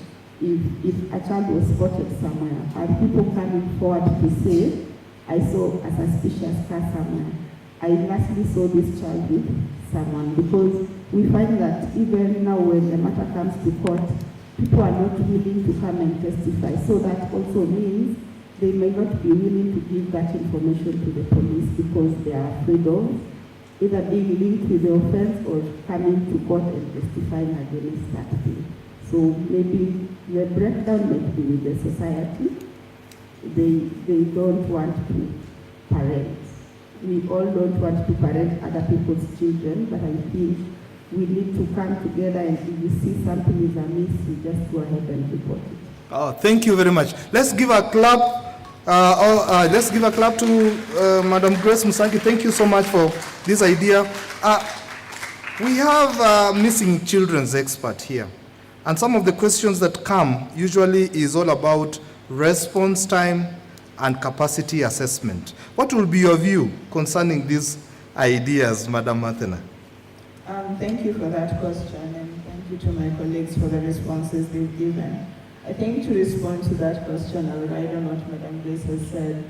And you asked, first of all, where the challenge is when it comes to strengthening like the investigative and prosecutorial process once a child has been reported as missing. Looking at it from a capacity assessment, in 2023, the International Center for Missing and Exploited Children carried out a multi-sectoral capacity and gaps assessment in terms of handling of missing children cases in the country. And one of the key things that stood up back then was, first of all, there were no guidelines as to different stakeholder responsibilities. And secondly, it was the capacity and awareness of the people on the ground, because we are making laws and policies, but they only stay up here, so the people who they're meant to be working for are not even aware of them. So as it was said, by June in 2024, the missing children guidelines, case management guidelines, came to be, and through that guideline there came the role of different stakeholders. But then again, this remains very good on paper, but not very good on the ground. And the reason for this, we can say it is resources, we can say it is the goodwill, but then the question becomes, if the law says that, or if the guidelines provide that when a child is in trouble, call 116, and so the child is in trouble, the parent knows the child is in trouble, but they don't know the number to call, then how do they escalate the issue? In one of the groups that we are in, we've been discussing why is it that these last 2 months we've had a lot of frenzy around missing children. Is it because there are more children who are going missing, or is it because there is more capacity and awareness on reporting? And we can say it's a little bit of both, because if a parent does not know that a child who is missing or whose whereabouts are unknown is in danger, they won't feel the urgency to report. In most cases, when you're working with community, they'll say, this one disappears, they'll come back by evening. So if the child went missing at 10 o'clock and the parent is assuming the child might be somewhere else, and you wait until 6 p.m., those are a good 7 hours in between, whereby the child could have already moved from Nairobi to Kisumu or Mombasa. So we always say, and I love repeating this, we'd rather overreact than underreact. So this means that if a child is not where they are meant to be at that particular time, raise an alarm. Let us find out that they were just in the neighbor's house, but at least we know they're there because we raised an alarm, instead of saying they will just turn up. So in terms of capacity, we need to do a lot on community awareness. I also saw a TikTok 2 days ago where someone said, stop minding your own business. If you see a child looking distressed, you see a child in danger, speak up, because you might never know. I know we have, as Kenyans, we've started the attitude of each man to himself and God for us all. But when it comes to protecting children, as Ms. Janet said and every other speaker has said, it has to be collective and it has to be community. You need to know the responsibility as a child. So younger children, teach your children to know their name, the name of the parent, where they live, even if it is just one name, you know? Something basic, like my colleague said, that could help identify this child for the younger children. For the older children, we find that they're going missing most of the times because they're being solicited online. So they go online, they meet strangers, these strangers promise them better opportunities, they promise them flourishing relationships or a better family, and you see the children get easily enticed into this because they're children, their mental capacity is still developing, and that is where we have cases of abduction, of trafficking, because children have been lured on by these platforms, and they think they're going for something better. So if we use the schools, the churches, the community, organized groups to raise awareness, then it would be easier even for a child to speak out when they feel threatened. It would be easier for them to say, so-and-so asked me to meet them, is it okay? So community awareness is very important, and also evidence preservation. If you find your child was talking or planning to meet with someone, don't destroy the evidence. Don't reprimand them, but be there and be present so that they can confide in you. And for you, that confidence is what will help you keep your child safe. Thank you. Thank you very much. Let's give a clap for that response. Madam Athena, maybe a follow-up question. We sometimes say we preach to the converted. Those children that are missing are from the vulnerable communities.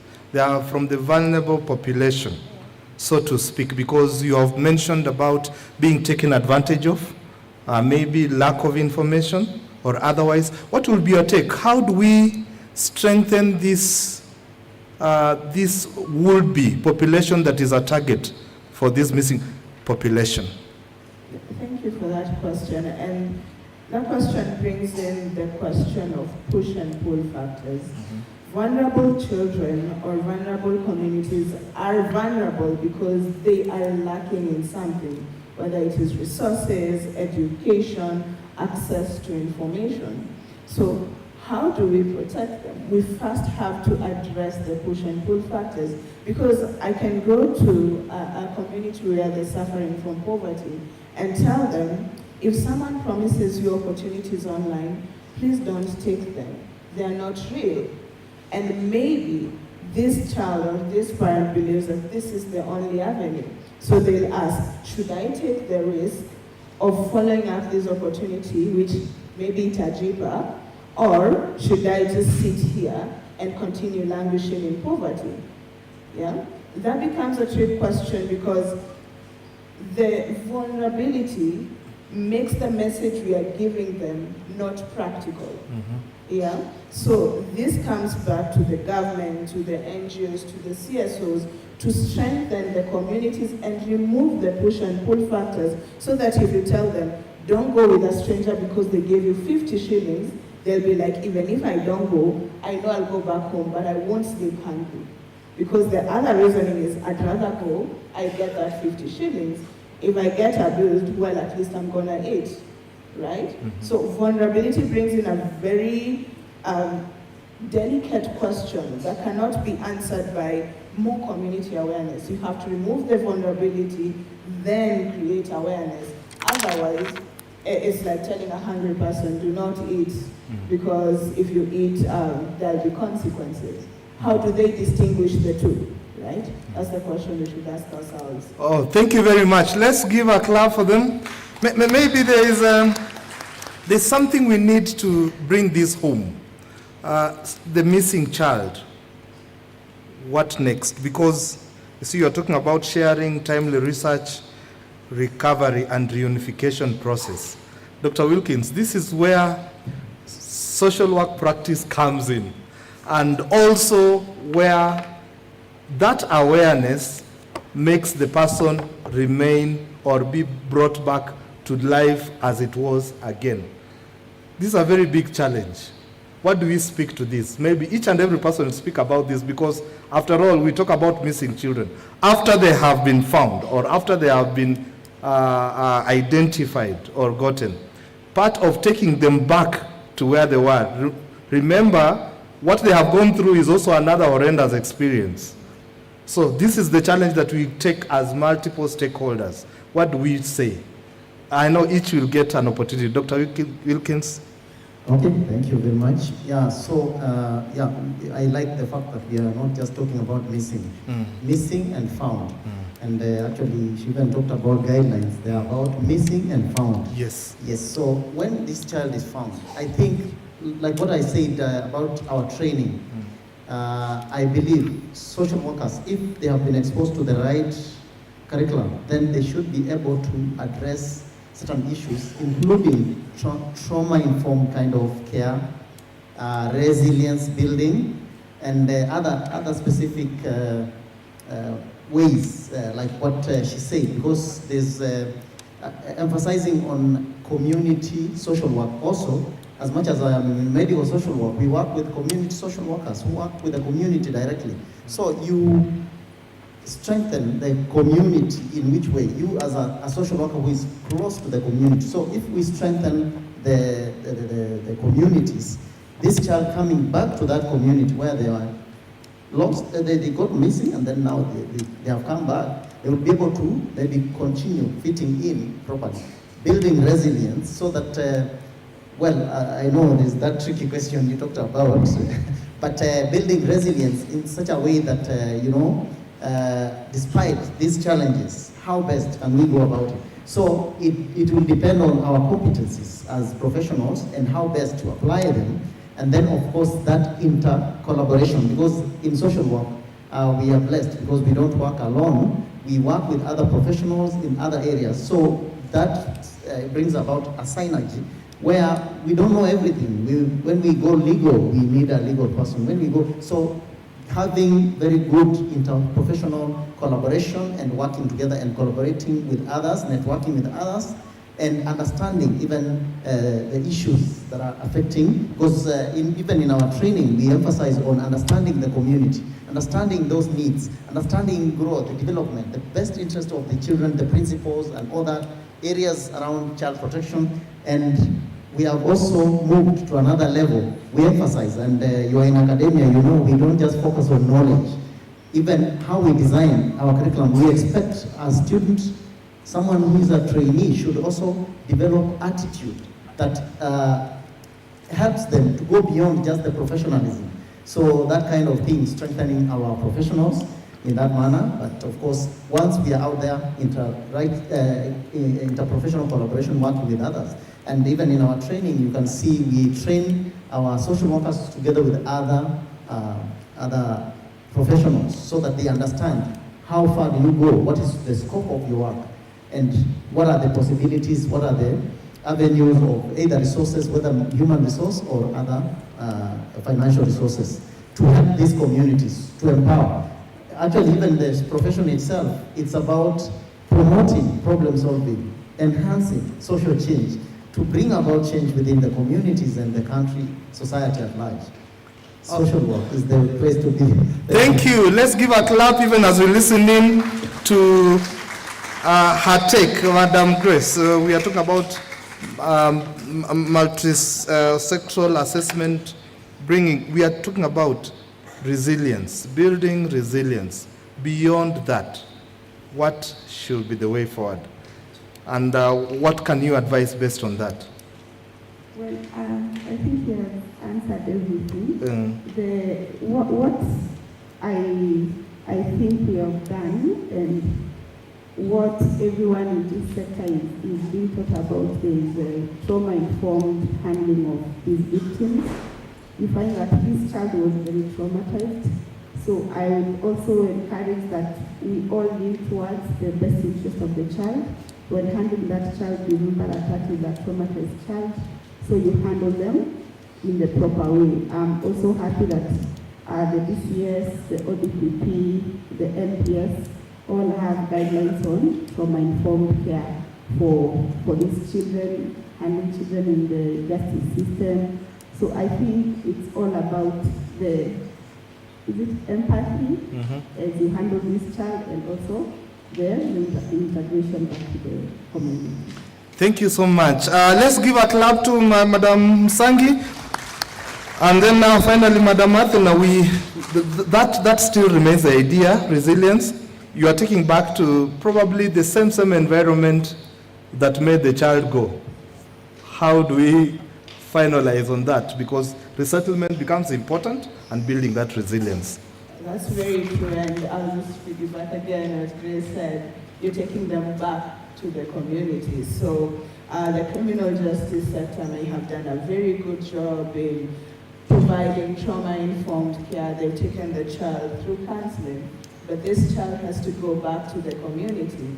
And I remember sometime last year, a child in our vicinity where I stay had gone missing. And we all shared posters and looked through it. But when the child was found and the case was closed and the child came back home, parents were telling their kids, don't interact with that child. That child went missing.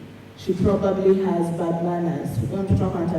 So don't interact with them. You see, that in itself is a stigma against the child who was the victim. So as part of the social work and the awareness campaigns, we need to also focus on the society which is receiving this child back, the community, so that they know it is not the fault of the child, that the child went missing, but there are so many other factors. And just by the fact that the child went missing and now they have been found and integrated into the society, does not mean that this is a bad child. It means this is a child who needs love, care, and support for their life to go back to being normal or even better than it was before, which led to the circumstances which made them to go missing in the first place. So the idea of victim blaming, the idea of stigma around children who have gone missing, we need to do more awareness on that from a social work perspective so that the community members know that this child, again, deserves empathy and not judgment. Wow, what a fine way to finish with a set of questions. I think the take home from each and every panelist is what we are going to go home with. From the word take home, we shall go home with this one final statement from each. Dr. Wilkins, what do you want us to remember?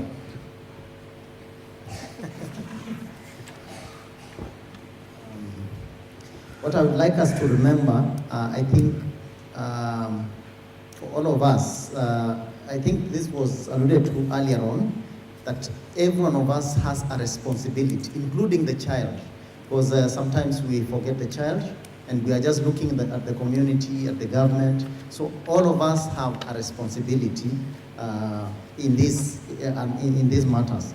But again, the last one is on professionalism. I find this is a big disease, because when you give the wrong person to do something, they will end up doing, but for the sake of doing. Why can't we give someone who has the competencies in that area to do it, and we see whether there will be a change? Thank you. Thank you very much. Let's give a clap to Dr. Our final moments, Madam Grace. Well, I think for me it's just to say that one child missing is a child too many. As the thing for this year, we strengthen the collaboration in the community. Everyone to be responsible for any child we see. If you see something that doesn't seem right, you report. As Athena said, the 7 hours you're giving your child to come back, that's a lot of time. So we strengthen the communities, we parent together, and hopefully we do the job together. Thank you so much. Madam Athena, your final comments on this? I'm going to ask, who do you call when you're in trouble? What number do you dial? I can't hear. 116. So take that message with you to your friends, to your family. Your parent can also call that number. You can also call that number. You should let everyone around you know that if a child is in need of help, what number do they call? Thank you. And we show empathy, not what? Judgment. We show what? Empathy, not? Thank you. What a fine way to say we show empathy and not judgment. So remember to break break this point home. We have had Ms. Athena Morgan, who is a missing child expert and a multi-sectoral assessment expert too. We have also had a representative from the Office of the Director of Public Prosecutions, Madam Grace Musangi. And we have also got illumination from Dr. Wilkins Ndigi Muhingi, who is an academic expert and a social work professional. And we still say this is a global moment to highlight the scale, the causes, and the consequences of children going missing, and to strengthen, prevent, and respond, and come up with recovery systems. We say this one word: this one mission that we are saying, because one missing child is one too many, we should come together to ensure that this does not happen. Thank you so much, ladies and gentlemen, and let them stand so that we can clap for them. Let them stand so that we can clap for them. Let them stand so that we can clap for them. Thank you very much. Let's continue clapping even as they leave the podium. Thank you so much. Thank you for making this a successful event. Without your communication, yes, we shall take a photo for memory. Probably shall be the missing children. Okay, so let's clap for me also. I'm Dr. Luhombo Kalistas, who has taken you through all this. Thank you. Photo, photo, photo, photo, photo, photo. Yeah. Another round of applause.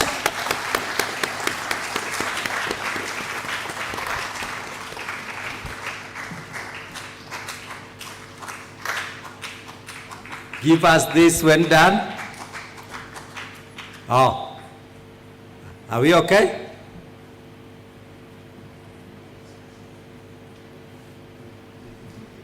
Oh, they are gone. Oh, thank you very much. Thank you very much. One missing child. Yeah? One too many. One missing child, one too many. And we want to thank our panelists for that wonderful discussion. And what is apparent today is that when we leave this place, for sure, we will be different. In terms of awareness, we are leaving this place more knowledgeable. And I want to say thank you. I want everyone to stand up. Everybody stand up.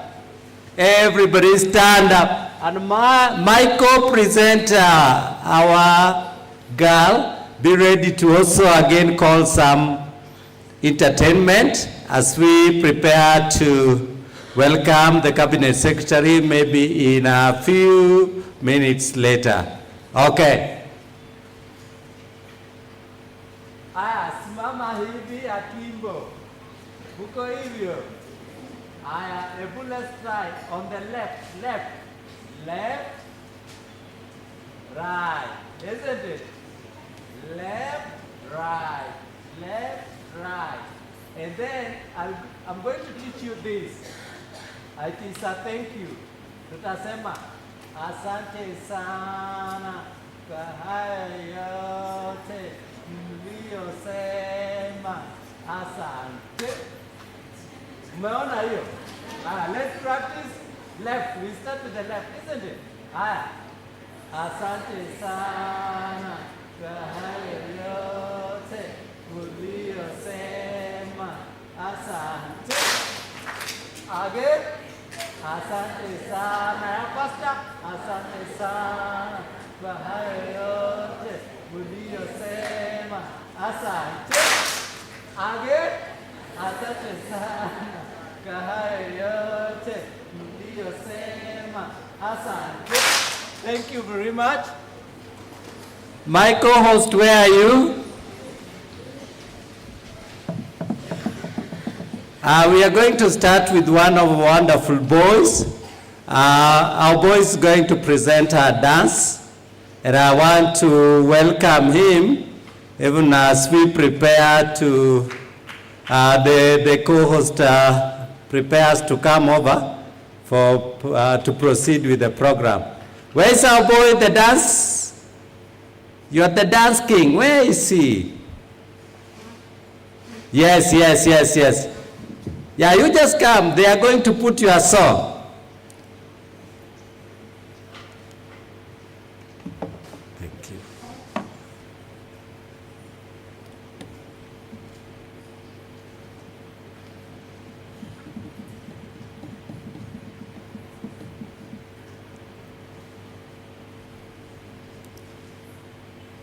Toa jumper, uweke somewhere there.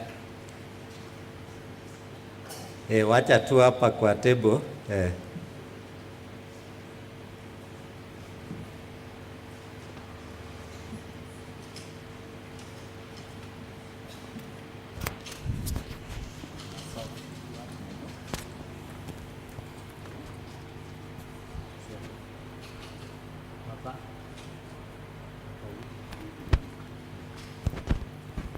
DJ, Papa Ute.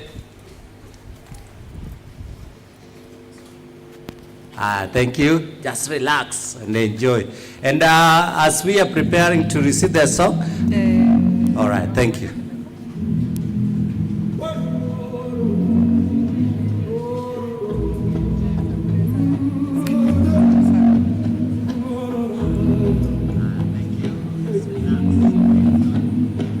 Dites-moi d'où il vient, enfin je saurai où je vais. Maman dit que lorsqu'on cherche bien, on finit toujours par trouver. Elle dit qu'il n'est jamais très loin, qu'il part très souvent travailler. Maman dit travailler c'est bien, bien mieux qu'être mal accompagné. Pas vrai? Où est ton papa? Dis-moi où est ton papa? Sans même devoir lui parler, il sait ce qui ne va pas. Un sacré papa. Dis-moi où tu caché, ça doit faire au moins 1000 fois que j'ai compté mes doigts. Hey. Où t'es papa, où t'es? Où t'es papa, où t'es? Où t'es papa, où t'es? Où t'es papa, où t'es? Où t'es papa, où t'es? Où t'es papa, où t'es? Où t'es papa, où t'es? Où t'es papa, où t'es?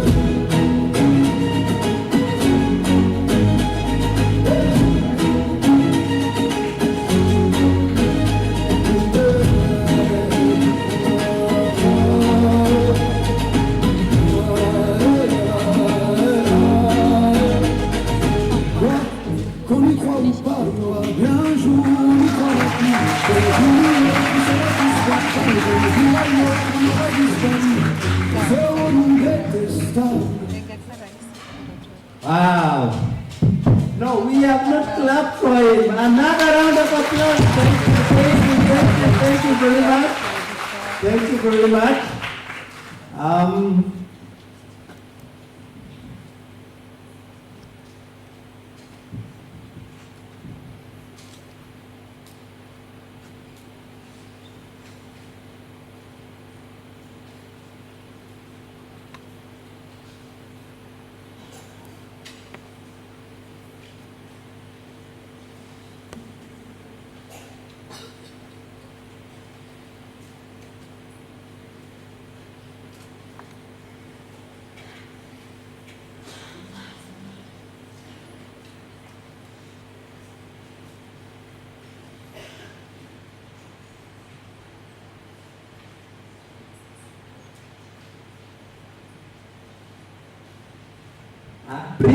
Dreams mulikuwa na kitu hapo moto. Dreams. Mlete hata moja, mlete moja na msave moja kwa CS. Msimalize yote. Leteni moja alafu msave moja kwa CS. Kujeni tu alafu mtanieleza, alafu mtaeleza DJ. And we encourage, if we have any poem, even a skit of 5-10 minutes, or 5 minutes and 10 minutes maximum, you can just inform us. This is your day. Watoto! High five! High five! Thank you.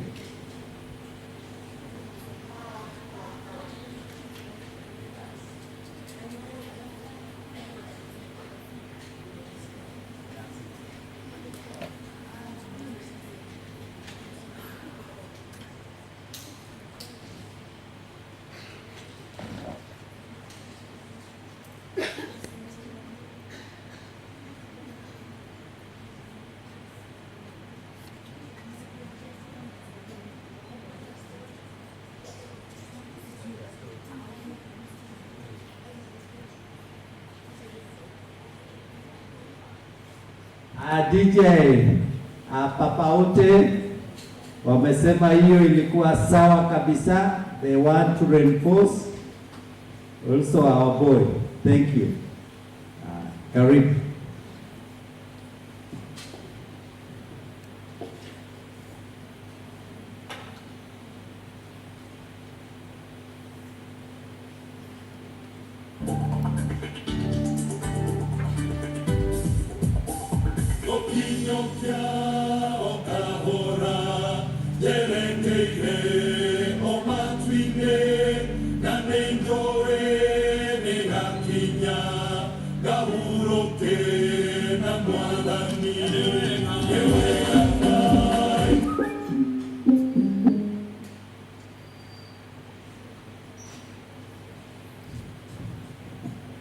Basi hiyo ni kionjo, sasa inakuja kamili papaote.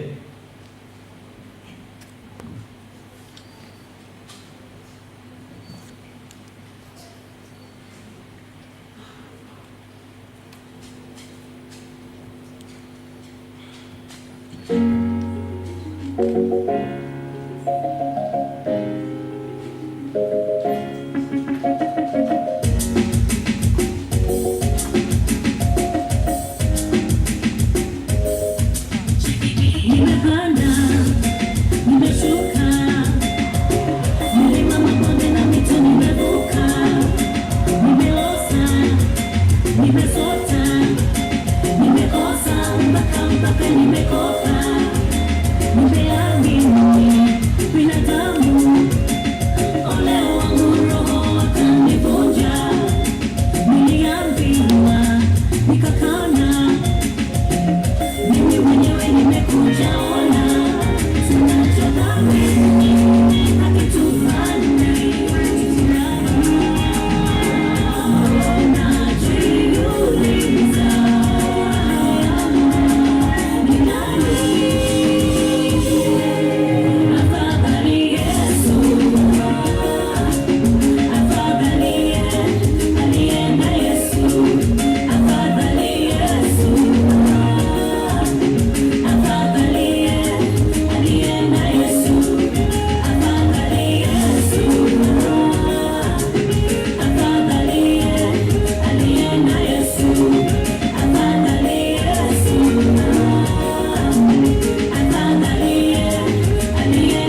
They prepare.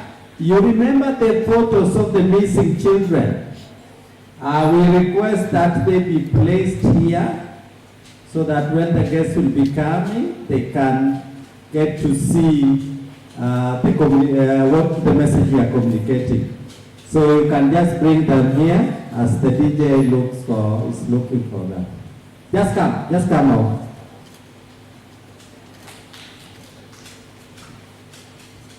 Kujeni.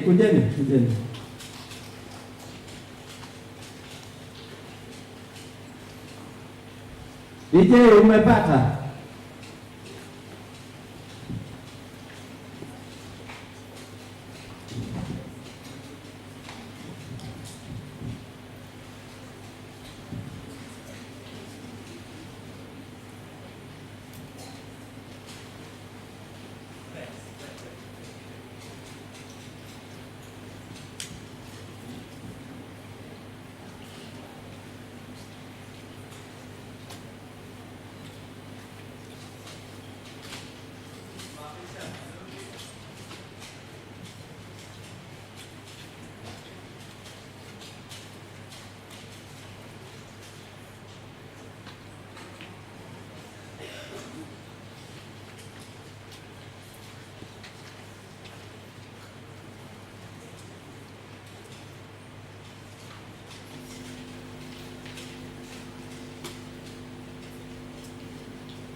Wonderful. Another round. Thank you very much. I want now to call upon Mr. Gitau He will come here to start preparing for the second panel discussion. But as Mr. Gitao comes, I want to call upon my boys. Kurumango, where are you? Kurumango, where are you? You give us that nice dance. DJ, victory, victory, victory, victory. So after the panel discussion, we're going to have lunch. And after lunch, we hope by that time, the CS shall have come. We are going to come back here, settle, have the speeches, and then have our discussion. Keynote, I will have a keynote speaker, and then we will have now the most important panel, and that is the children's panel. And for the children's panel, you must be heard today. You must be heard. Say, we must be heard today. We must be heard today. Again. We must be heard today. Thank you.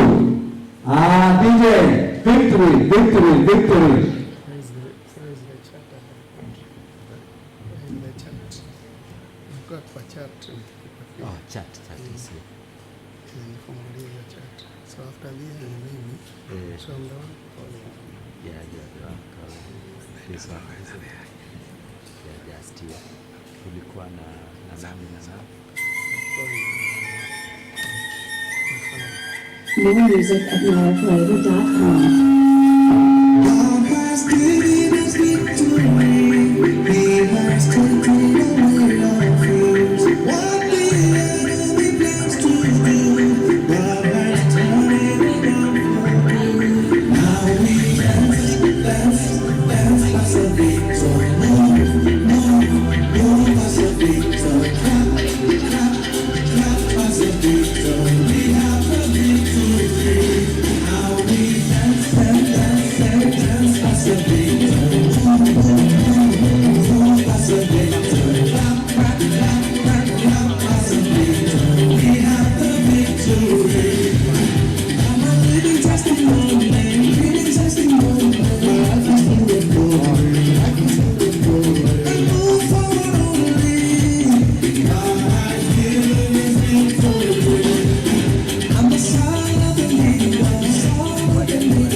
Password here.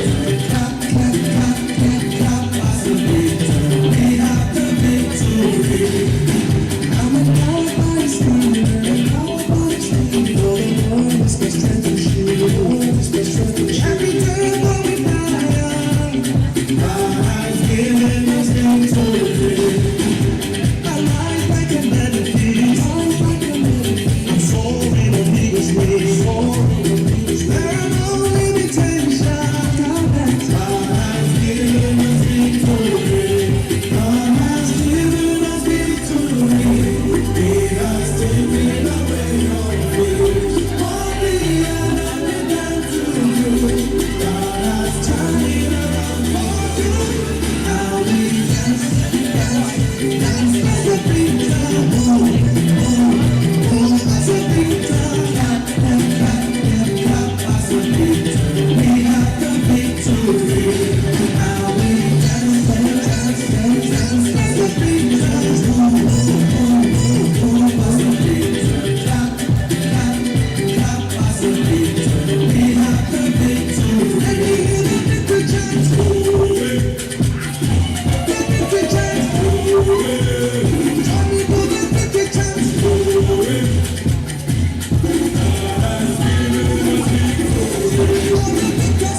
you are making someone say here start feeling as if they are children.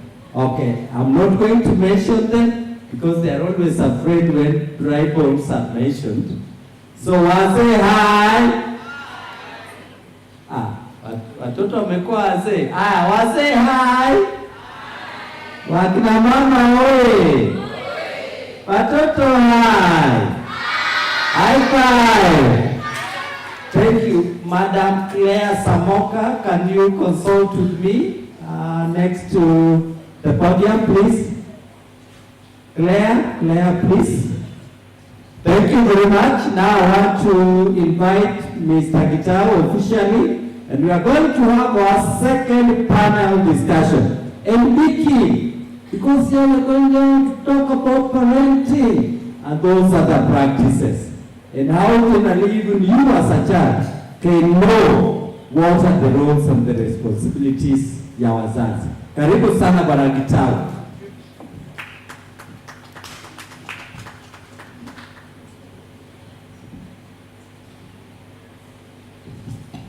Thank you very much. Thank you. Watoto hai. Watoto wi.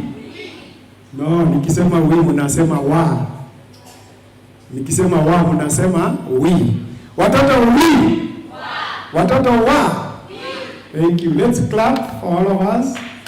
Now we are getting into another very interesting session where we will be discussing the role of the parents. Sorry for that. Where we will be discussing a very interesting and emotional session, and it's not a blaming session, it's a comforting session. It's a session that will get us into reality. It's a session that will shed highlights on the role of the parents and the community, on the subject matter of the missing children. And actually, when you look at the theme, it's actually talking about family strengthening. Beyond disappearance, family strengthening. To do this, I will have a group of panelists, and most importantly, I will have a parent whose child is still missing. And I want to call upon her to come on stage. I was to get her name, but Esther was working on it. So if you are in the midst, just come up. If you talk with Esther on that subject, Esther, as Esther is working on that panelist, I'm also having university students with us in this interesting discussion. And we'll have a student from CUEA and another one from Esther, have you found the parent? We also have a student from CUEA, Gareth Sunday. Is Gareth Sunday in the house? Gareth Sunday? Gareth Sunday? Esther? Where are my panelists? We also have Viona Kerubo. Viona Kerubo is from JQuat.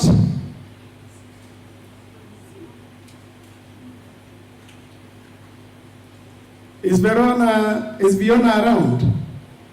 Viona. And Farida Nyambu from Kamukonji IPDH. Farida is there. So let's clap for Farida as she comes. So Farida is from IPDH, Karibu sana. And Mark, come and get this number. Yeah, just have a seat. Yes, you. Have a seat. And we also have a panelist from the State Department for Children's Services, none other than Ruth Areli. Yes, let's clap for her. She's coming from behind. Areli is an experienced children officer.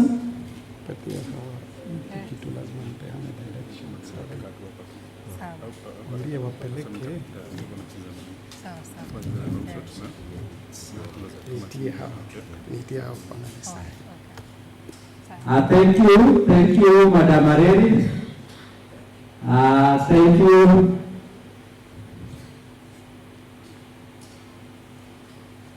So we have Gareth, hi. Thank you. We have Fiona hi. Farida has not come. Okay, thank you. Then we have Ruth Areli. Frankie, are you there? Keep again. Okay, thank you very much.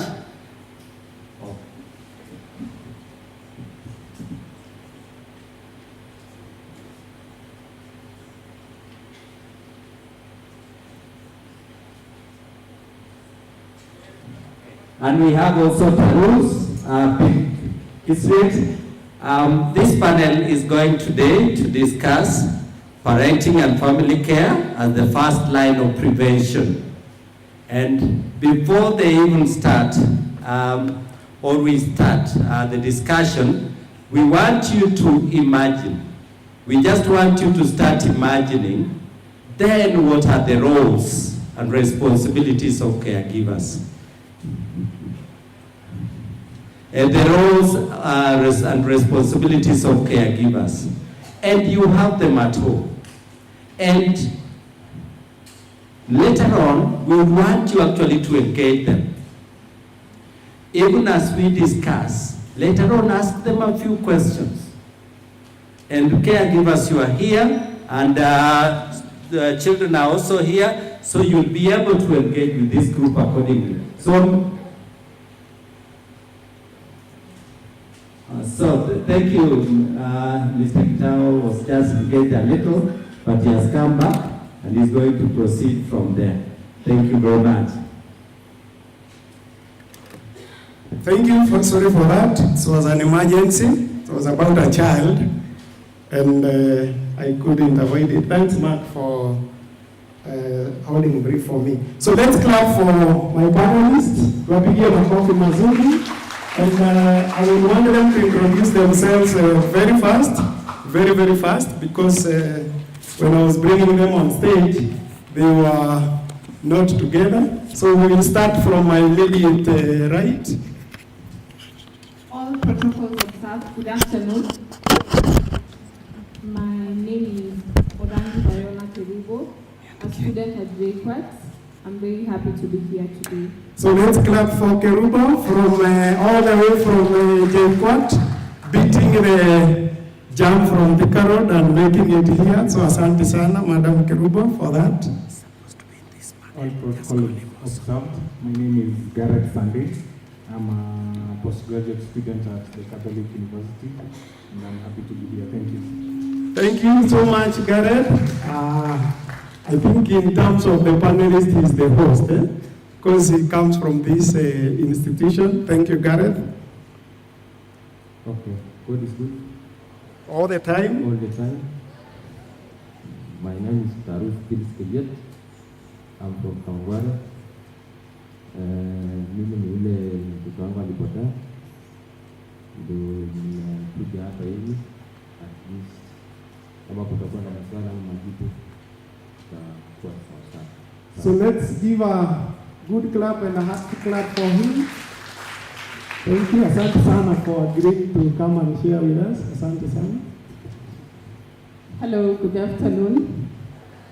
Good afternoon. Thank you. My name is Ruth Areli from the State Department for Children's Services. Thank you. Thank you, Ruth. I see there's a seasoned children officer from the State Department for Children's Services, and she's here to take us through some issues on the role of the parents. Asante sana. All protocols observed. Good afternoon.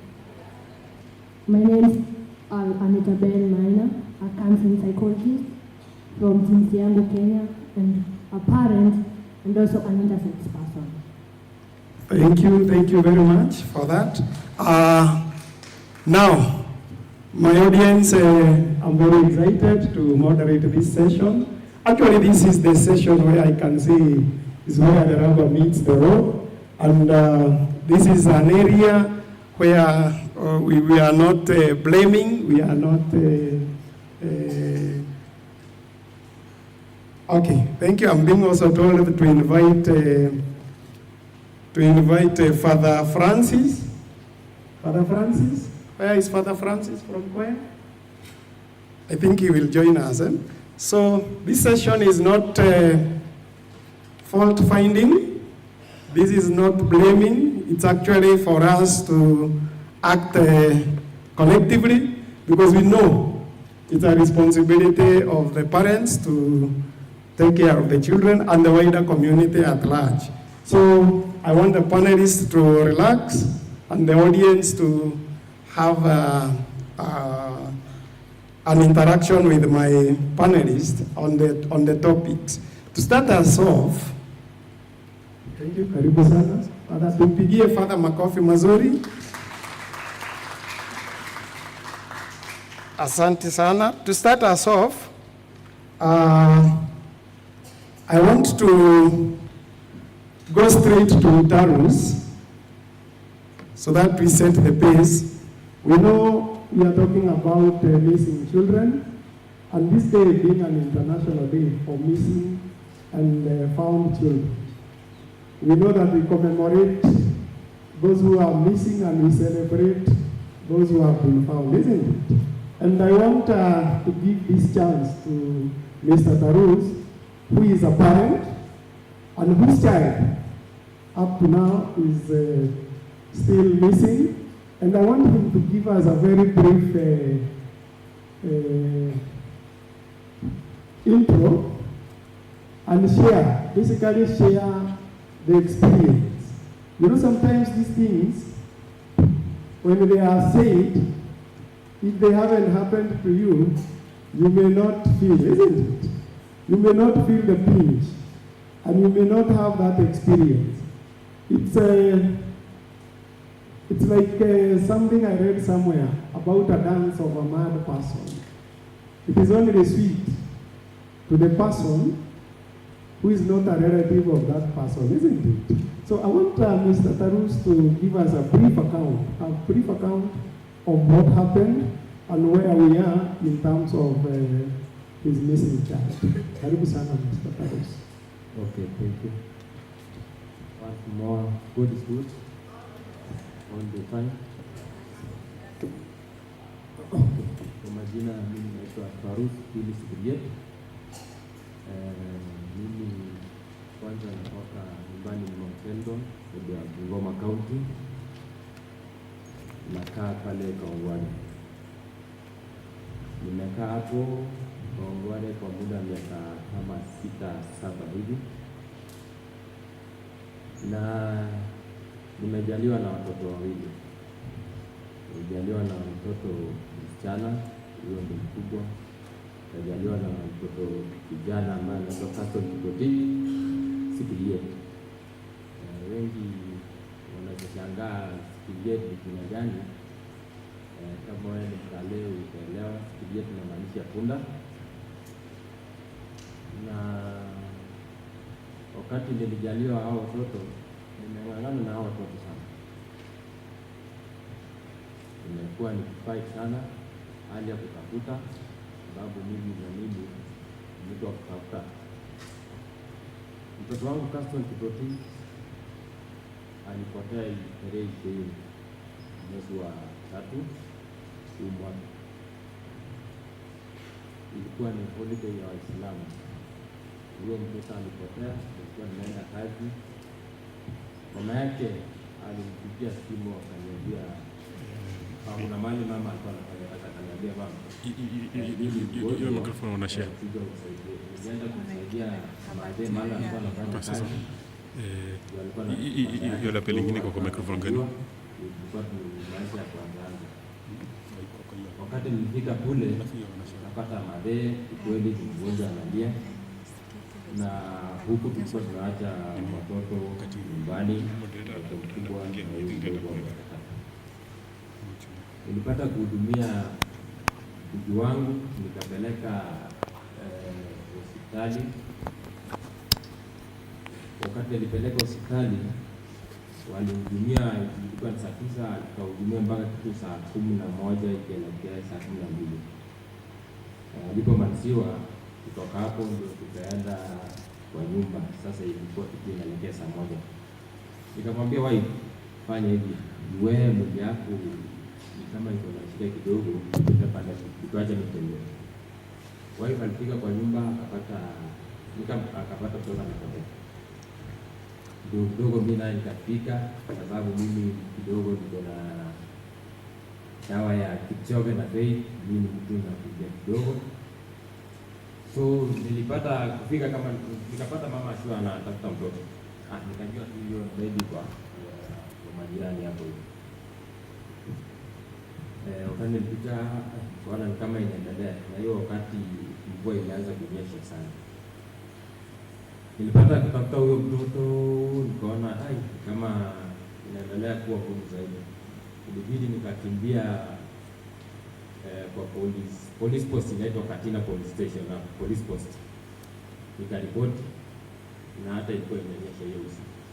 Niliripoti pale, asubuhi yake nikakuja nikaripoti Amboseli kwa Satibu, pia Amboseli police post.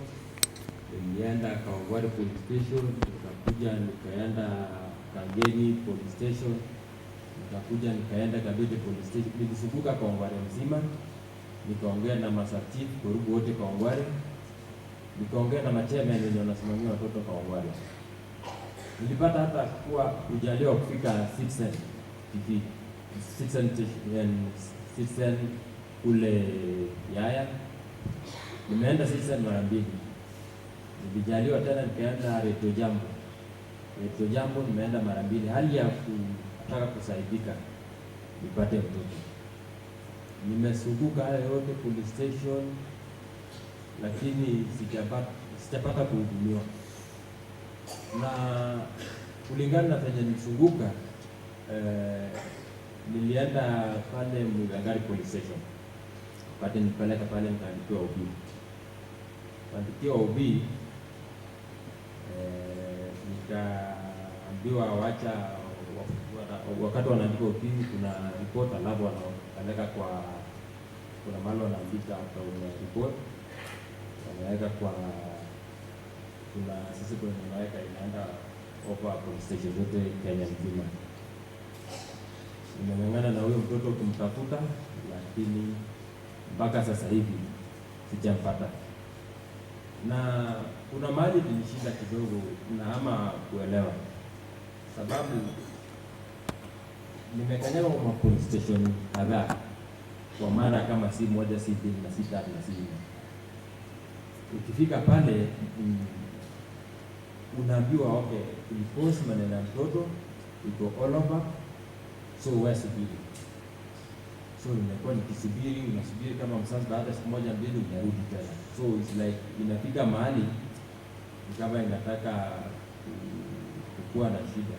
So nimekuwa niking'ang'ana, lakini swali yangu ni kuwa au polisi wetu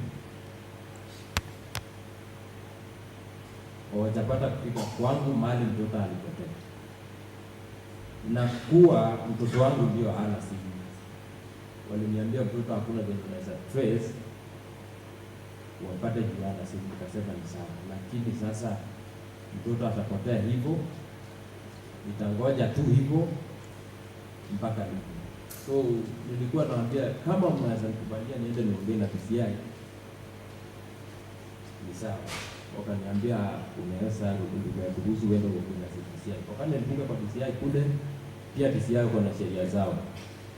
Nilifika kule PCI ni watu marafiki wazuri sana. Wakati niliongea pale kule kuna PCI wakabete pale,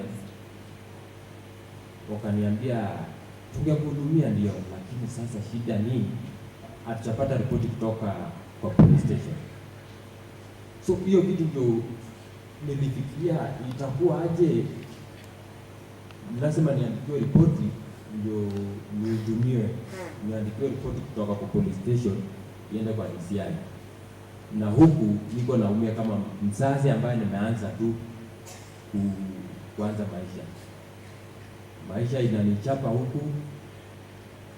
Haya maneno ya mapolisi na DCI sijapata jibu, sijajua wapi ni wapi, so sijapata kujua, lakini kama nitasaidiwa nataka nijue zaidi hapa kwa polisi na DCI ndio kusaidia, sababu ukienda direct kwa DCI wanakuambia ni vizuri upitie kwa police station, nataka tupate ripoti kutoka kwa police station ndio tukuhudumia.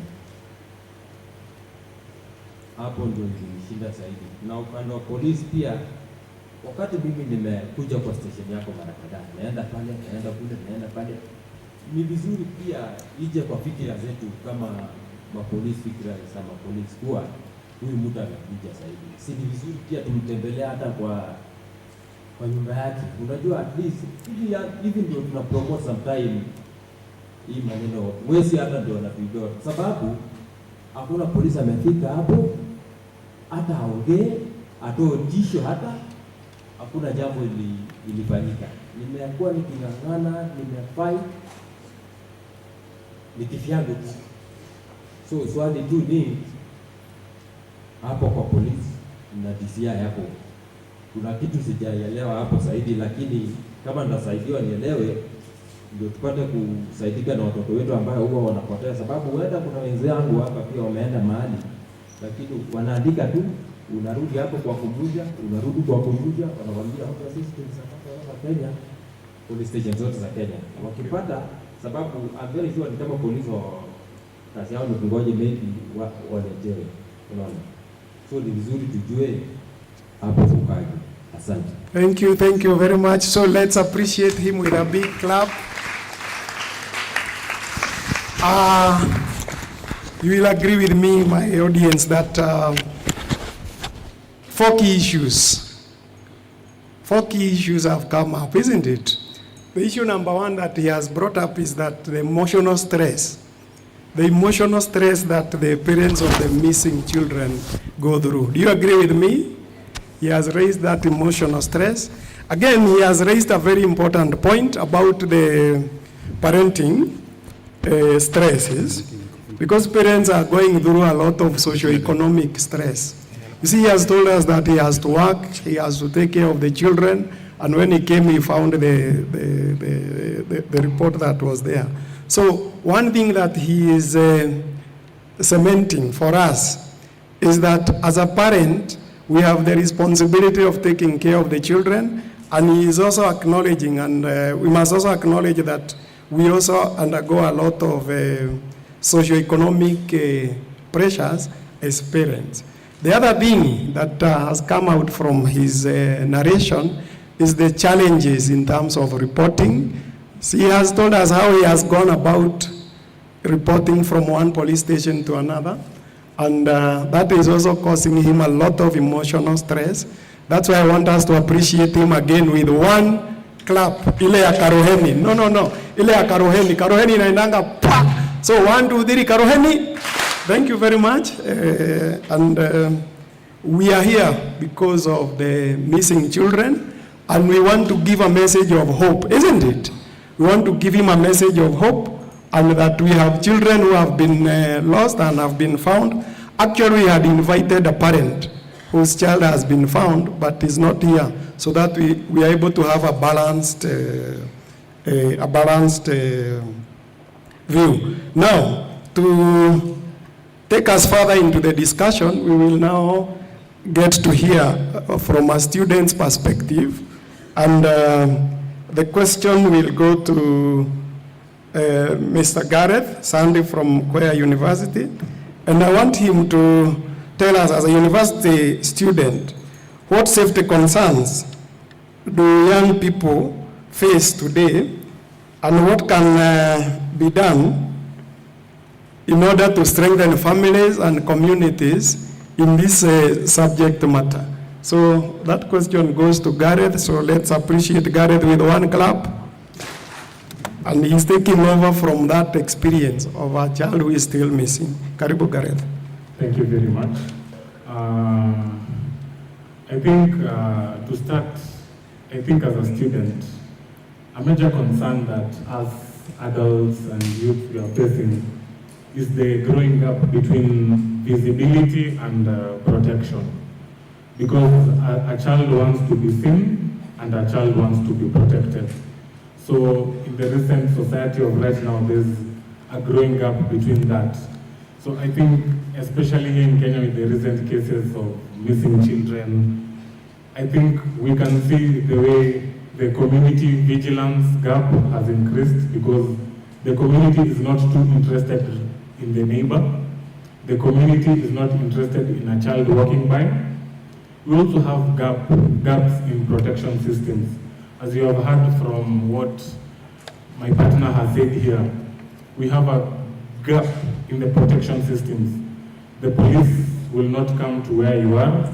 You go to them, but still the systems do not allow them still to follow up on a case to the extent of where you feel that justice has been served or a child has been found. I'll also talk about economic pressure on families. Recently there was a case on social media whereby a child was kidnapped with simple things, buying kids sweets. So as you can see, these are economic challenges that we are facing. So even as you have heard here say, this is just a growing family, but the challenges of, to the extent of building up a case, going to the justice systems, going to the courts to try and follow up to see if he can find his child, is still wanting. So as a youth, I think between visibility and protection, these children are not being visible enough. We are not giving them a chance to speak out. The people they meet on the road, we are not even listening, giving time to listen to them. So I think as youths, it is a challenge that needs to be keenly addressed to try and reduce that gap within the community, within the social systems, the justice system, the protection systems as well, because a child will fear a policeman, not because the policeman is dangerous, but because we have a gap that they do not understand that these police are people who are meant to help us. They see this police as threat. So you see, if you already have such a gap, then I think we have so much to work on. I think a lesson we should draw from these cases is that, first of all, I think as families, we need to rebuild safe and open communication with the children, with the youth, because I'll stick to the words that where trust exists, people speak up. If we have trust with the judicial system, we have trust with the security and protection systems, then people will continuously speak up. The community will be able to have vigilant groups who are there to oversee children coming from school, children playing in the playing grounds. So I think we need to build open communication with our children. Secondly, I think here as schools and universities, we should now not stick more just academics. We should go beyond academics. We should deal with issues like safety education for children, mental health as well, awareness on social media, because currently we're in a generation where the social media has really taken over. So I think we need also to have these social media platforms whereby if a child goes missing, we can air out, we can put out alerts, because you see in such a scenario, the social media platforms, you could not even access some of these social media platforms. But you see, with those that is accessing, people are not reaching, some people are not even watching television, some are on social media. So you see, we still have a challenge in the social structures. So as schools and universities, we should just go beyond academics and now start teaching about mental health, because some end up getting lost because of mental health. They disappear from home and you never see them again. So these are challenges that are continuously upcoming in our society, and we need to continue building on that.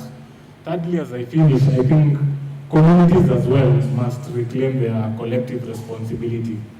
I think as we have grown, communities have been on the down low, especially with vigilance and coming together.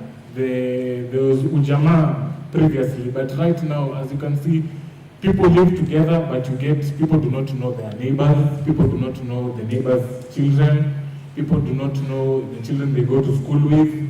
So you see, that is a very big challenge within our community. So I think we need to reclaim that responsibility back and revive the spirit of noticing, questioning, and protecting, whereby when we were young, I think I remember we used to play around. If any neighbor would pass by, they would ask, do not play, do not destroy people's vehicles, do not identify people's houses or clothes.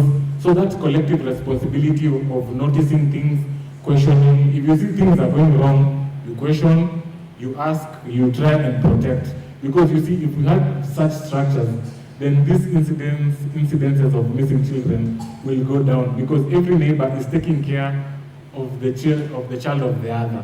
So you see, for a case of like our partner here, if the neighbors maybe were there, we will have a better situation of trying even to trace the last steps of this child where they were.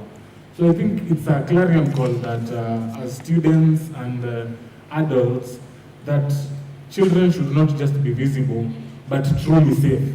Because if we have such scenarios in our society, then I think these incidences will reduce. Because lately, since the year started, we have had so many rising cases of missing children.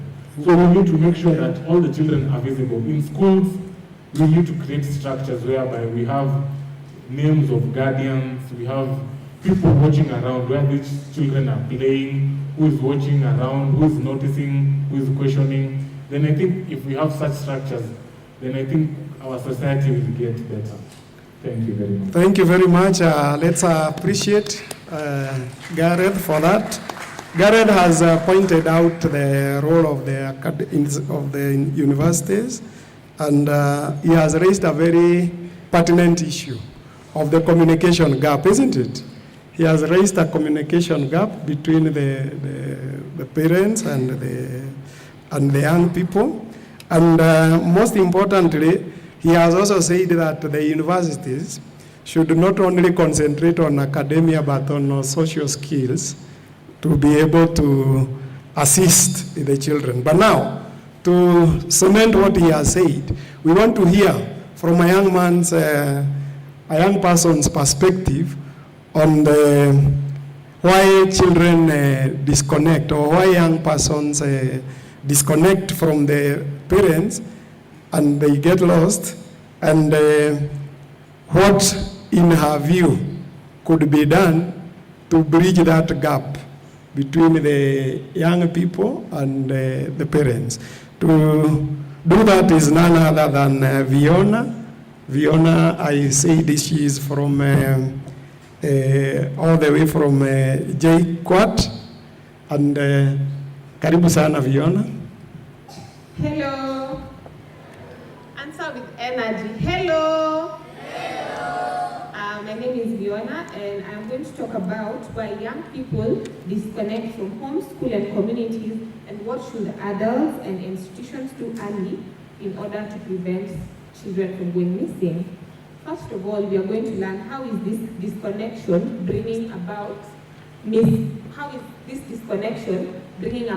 children going missing. The disconnection can cause mental health issues. These mental health issues will lead to kids running away from home. Some of them end up in the streets. As those who are on social media have seen, some of the kids who are interviewed by one of the ministers, Geoffrey Mosilia, some of them run away from home because of mental health issues. Once they are disconnected, children lack good morals, because they are not depending on their friends to guide them. This will make them easily trust people. As we have seen on social media about the kid who stole another kid in Dudurai, the 15-year-old girl who was sent allegedly to take a kid. What was the kid promised? Simply a phone. This is a teenager who's rebellious, who wants a phone, but the parents cannot be able to get the phone at the moment. What does the kid go and do? She does what she has to do. She's lured by a person who doesn't have good morals to steal another child. The disconnection can happen in different places. The disconnection can happen at home, in the community, and in school. Some of the factors that can lead to the disconnection at home are a lack of communication. as parents in the room, it is your responsibility to have good communication with your kids. We do understand that you are busy, it is a 9-to-5 kind of society, but you should be able at least to create time to talk to your kids. At home there might also be conflict. At times, not everyone has had a perfect upbringing. Obviously there are times you do a mistake and a parent has to correct you. That might be a conflict that has arisen. Yes, you will punish your kid, but you go back and make the kid understand, I am doing this because of A, B, and C. Because honestly, Gen Z and Gen Alpha, most of us don't take beating very kindly. Because what you're beating the kid, you can also tell the kid. Even if you beat the kid and you don't sit down with the kid and make the kid understand why you're beating the kid will just be resentful. The kid won't learn and move forward. There might also be emotional neglect. As a parent, make sure you are emotionally connected to your kid, understand your kid, guide your kid. At school, what are some of the things that can lead to the kids being disconnected in school? One is feeling judged. As you know, we have different structures, different bodies, different anatomies. Some kids might feel maybe they are less privileged because they have special needs. Some kids might feel maybe because I am not so good in academia, the teacher doesn't like me. The kid might feel judged. It is the responsibility of the teacher to make sure that this kid understands people are born differently and everyone has their own line in life. There might also be unsupportiveness from the teachers. Some kids might feel this teacher favors this one and doesn't care about me because I'm not such a good performer. The kid might feel she's not or he's not being appreciated. This might lead to the kid feeling disconnected. In the community, things that might lead to kids being disconnected are such as isolation, discrimination, bullying. We are now a modern society. We are now a social media society, as we all know. Kids might go through bullying in social media, and as parents we don't notice. Most parents in this generation have given their kids devices, phones, laptops, but do parents really go and check what these kids are consuming? Do parents check who is my kid talking to on Instagram? Who is my kid talking to on WhatsApp? Your kids face a lot of issues. Like a kid might post a video dancing and maybe the society does not like the body structure of the kid. They might start calling the kid fat. The kid might go to depression. You live under the same roof, yet as a community we don't realize, as parents we don't realize. We should always make sure there's no bullying. There is lack of safe spaces in the community. At least let us make sure our kids and our young people have places they can go and air out their grievances. Let us stop being a very busy society and let us have time for these kids. A kid might be going through something like every day she's from school or he's from school, he notices a car parking and people looking at the kid. But the kid doesn't feel safe enough to tell someone, but then there are people who watch me. Because maybe when the kid is told, they've been just told, you're just overreacting. As we have been told by the former panelists, it is better to overreact than underreact. Thank you. At times, behavior is often a form of communication. It's not just bad behavior. Yes, thank you. Thank you very much. So let's appreciate her for that. She has also raised very pertinent issues on issues of distancing, and most importantly, I've heard about emotional distance. So you have heard about emotional distance between the children and the caregivers. She has also talked about a very pertinent issue on self-esteem, isn't it? Self-esteem is also causing that gap. And most importantly, she has raised a very critical issue that happens on the social media, where bullying is the business of the day and makes the children also distance themselves. So let's appreciate her once more again. I will open a session for your comments once I'm done, and I will request the other panelists to be very fast. Now, to join dots, I want to call upon Farida Nyambu. Farida Nyambu is from Kamukunji IPDH, just to tell us what can parents and caregivers and the communities do to make the children who feel distanced, who feel misunderstood, to have that sense of belongingness. Frida is not here. Allah. Okay. You can attempt that, my sister. Whoever is comfortable with that question can. What can we do to bridge that gap? How do we make them feel understood based on what has been going on with the others? What I think we can do is to show them love. Love. They should feel that they are loved. Yes, love is a key issue. Another thing, they should feel that they belong to that family. Yes, that sense of belongingness is very important. They should also feel that they are valued and appreciated, whatever small effort that they do. Thank you very much. So let's appreciate Father for that interjection. From the parents, from the crowd, what else can we do? We'll pass the mic very fast. What else can we do to bridge that gap? Any person?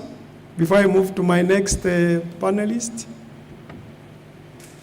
If there is no other person, I will move straight to the representative of the State Department. Oh, you are there? Okay, pass the mic very fast, very, very fast. We are constrained in terms of time.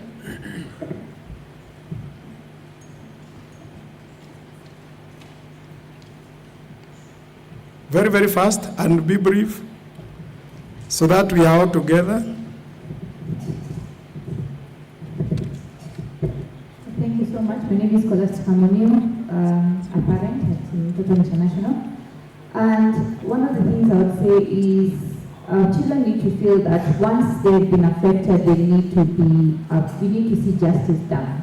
Because one of the reasons that children try, hide or they go missing, it's because they think the parents don't care, or they think the authorities don't care. So we need to see, once a perpetrator is caught or something has happened to a child, do we hold accountable the offenders? Do we tell the children that this happened, this person was caught, and this is what was done to them? They need to feel protected. That is protection we're looking for, and I think that is one of the ways we can make sure that these children, they will speak out, because some of the children don't just disappear. Those who disappear because of the mental state, do they feel safe? Do they feel that I can go to my parent and say someone is shadowing me, someone is threatening me? Or do I just keep quiet until something happens that the child disappears?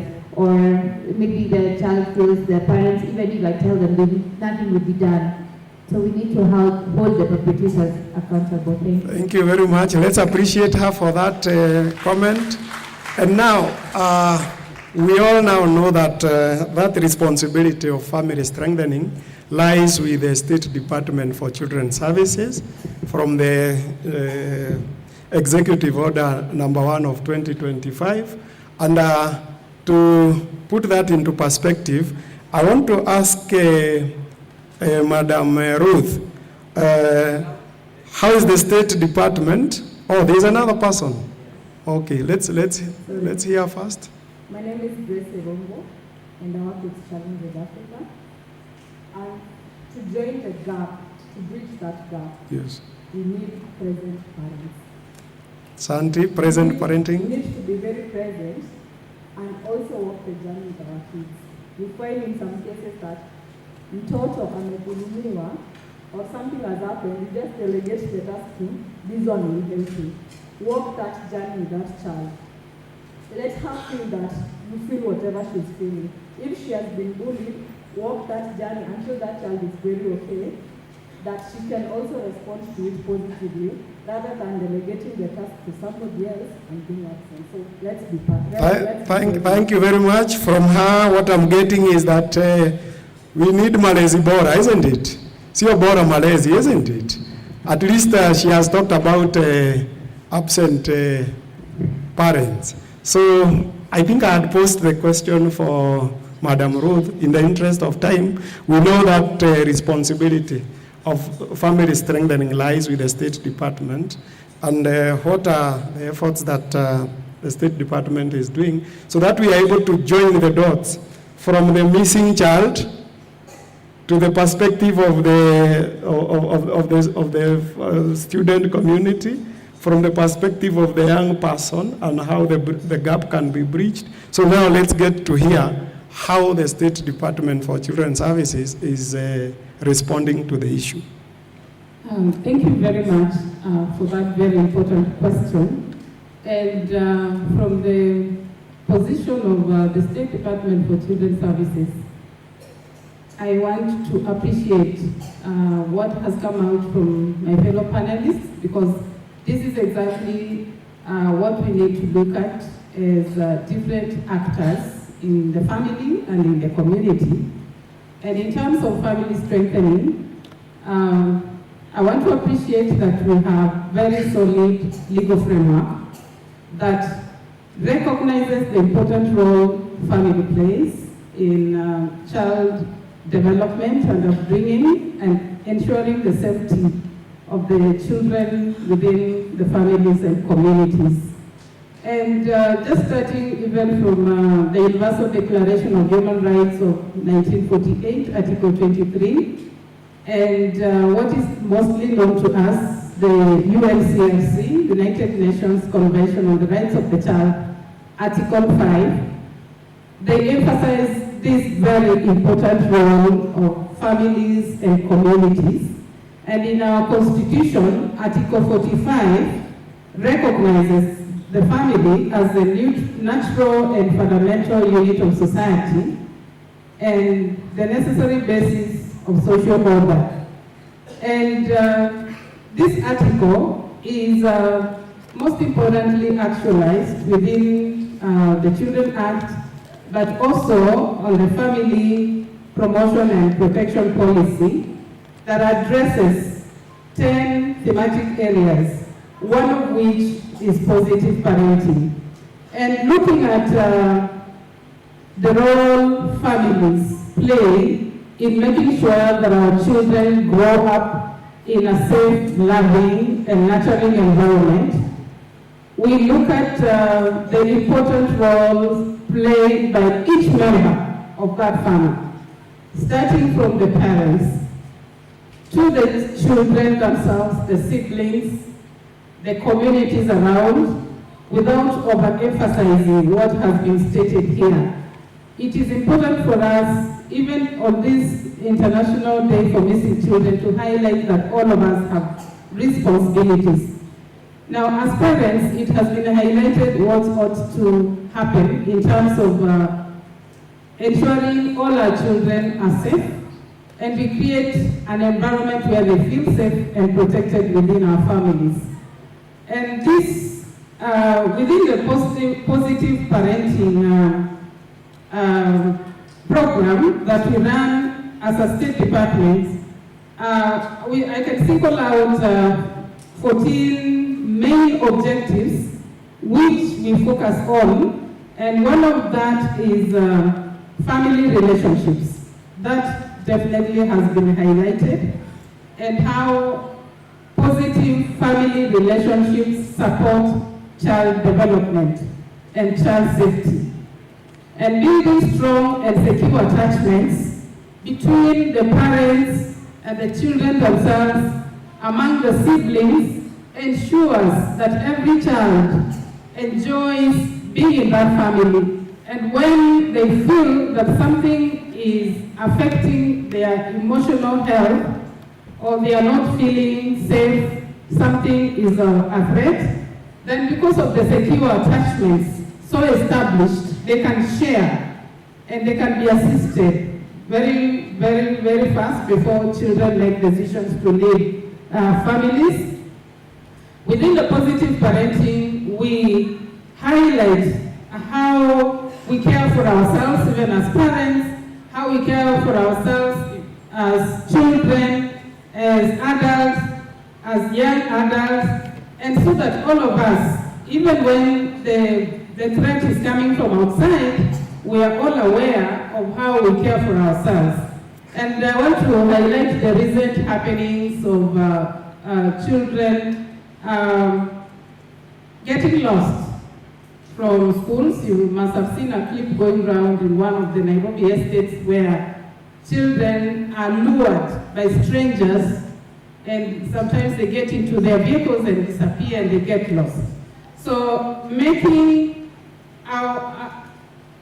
it our own responsibility even as children to make sure that we're safe, to keep off from strangers, people you do not know, and sharing with our siblings and our parents our fears and concerns is very, very important. So again, within the positive parenting program that we run in the State Department, we highlight positive male involvement in keeping children safe and so that they feel protected. And I want to appreciate the parent, my fellow panelists here, whose child is still missing, and we pray that the child is found safely and quickly. You can actually pick how his role is very paramount in that family and how he quickly responded upon hearing that the child is missing. And we are praying that very soon that child will be found. So we emphasize that the responsibility of keeping children safe is not just for the mothers, but fathers as well. So family health and nutrition and family financial planning are among those that we do. And I want to appreciate the fact that within the positive parenting program, we have sensitized community actors. We have trained a workforce totaling 849 TOTs, who are those that we train, and they will train others, and community facilitators to deliver the objectives of this program, so that we stress on the fact that every member of that family takes up their very important responsibility. We have also trained 36 master trainers. We have trained 580 community health promoters, and so on and so forth. And the program is still going on, and we are intervening very strongly just to make sure that our families are safe. Remember, if the families are safe and every member of the family feels protected, then it's very important to appreciate that losses of our children will be minimized. And then the families exist within communities. It is important, and I also appreciate my fellow panelists who highlighted the important role even of neighbors, that they need to play in ensuring our children are safe. And it is good that we take an interest in knowing if a child is straying, is unaccompanied, is a small child, and you do not know where the child is going, it's important to stop that child and know where that child is going. Perhaps that child has just slipped from the hands of the parent who is busy cooking or with other responsibilities. And also, I appreciate the fact that we have also children with disabilities who go missing. And when they pass in our neighborhoods, some of our neighbors do not really take cognizance of those children when they are passing. And the message that we are sending to parents, especially those who have children with disabilities, let our children be known in our neighborhood, so that when that child is walking on the road unattended, people will know this child belongs to so and so. Where is this child going? And we will save so many of those children from getting lost. So it's a collective responsibility, both within the family and within our neighborhoods, the community. We need to have that connection and ensure that we all do our roles. And the message that we are sending is that should you find a child whom you feel is could be lost, there is a toll-free number, 116, that you can call, so that you alert the authorities and the child will be traced. And a lot of tracing initiatives are ongoing. So it's important for children to ensure that if you have any fears, you don't feel safe, communicate openly to your trusted parents or caregivers or friends, even within school environments. So Thank it you, is a joy thank to you, responsibility. thank you very much. So let's appreciate her for that. She has enumerated a number of policies, and most importantly is the positive parenting that I will encourage the audience to go online and try to read on positive parenting. She has talked about secure attachments, she has talked about safe homes, she has talked about caring for children, and most importantly is positive discipline, because most of the children detach because of that harshness. Now, to move very fast and forward, because I'm told that our guests are just about, we know that families are also taking care of children with special needs. And how can communities and parents ensure inclusivity in terms of making sure that even those children feel that they belong in the family and the community setup? To do that is none other than Anita Ben, who I will request to be very brief, very brief, so that we wind up, so that we have a chance to ask one or two questions. Karibu sana, Anita. Okay, thank you. One of the things that is talked is all about inclusion for the people who are born different, and most of talk on intersex kids, because that are the people or persons that we work with in this area. And one of the things that we do is to ensure that the parents have the right information once right from birth, because initially in clinics we had information regarding male and female kids, but now an intersex child might be born in that facility, and if the parent doesn't have the proper information, might end up getting mentally drained and also transfer the kind of mental instability to the child. And once we offer them with the right information, they are able to raise their child without conflict, because conflict again is part and parcel of the families, because if an intersex child is being born, the family breaks up. Like the father leaves the mother, akisema watu wakuzaliwa mtoto intersex. And then we have the rightful life for everyone, and you find most of them having a charge of upbringing the child, and then you find most of their rights are not attended to, like rights to education. You find most of the people are not educated, and here today we are talking of the children. Thank you very much. Thank you. Just wind up.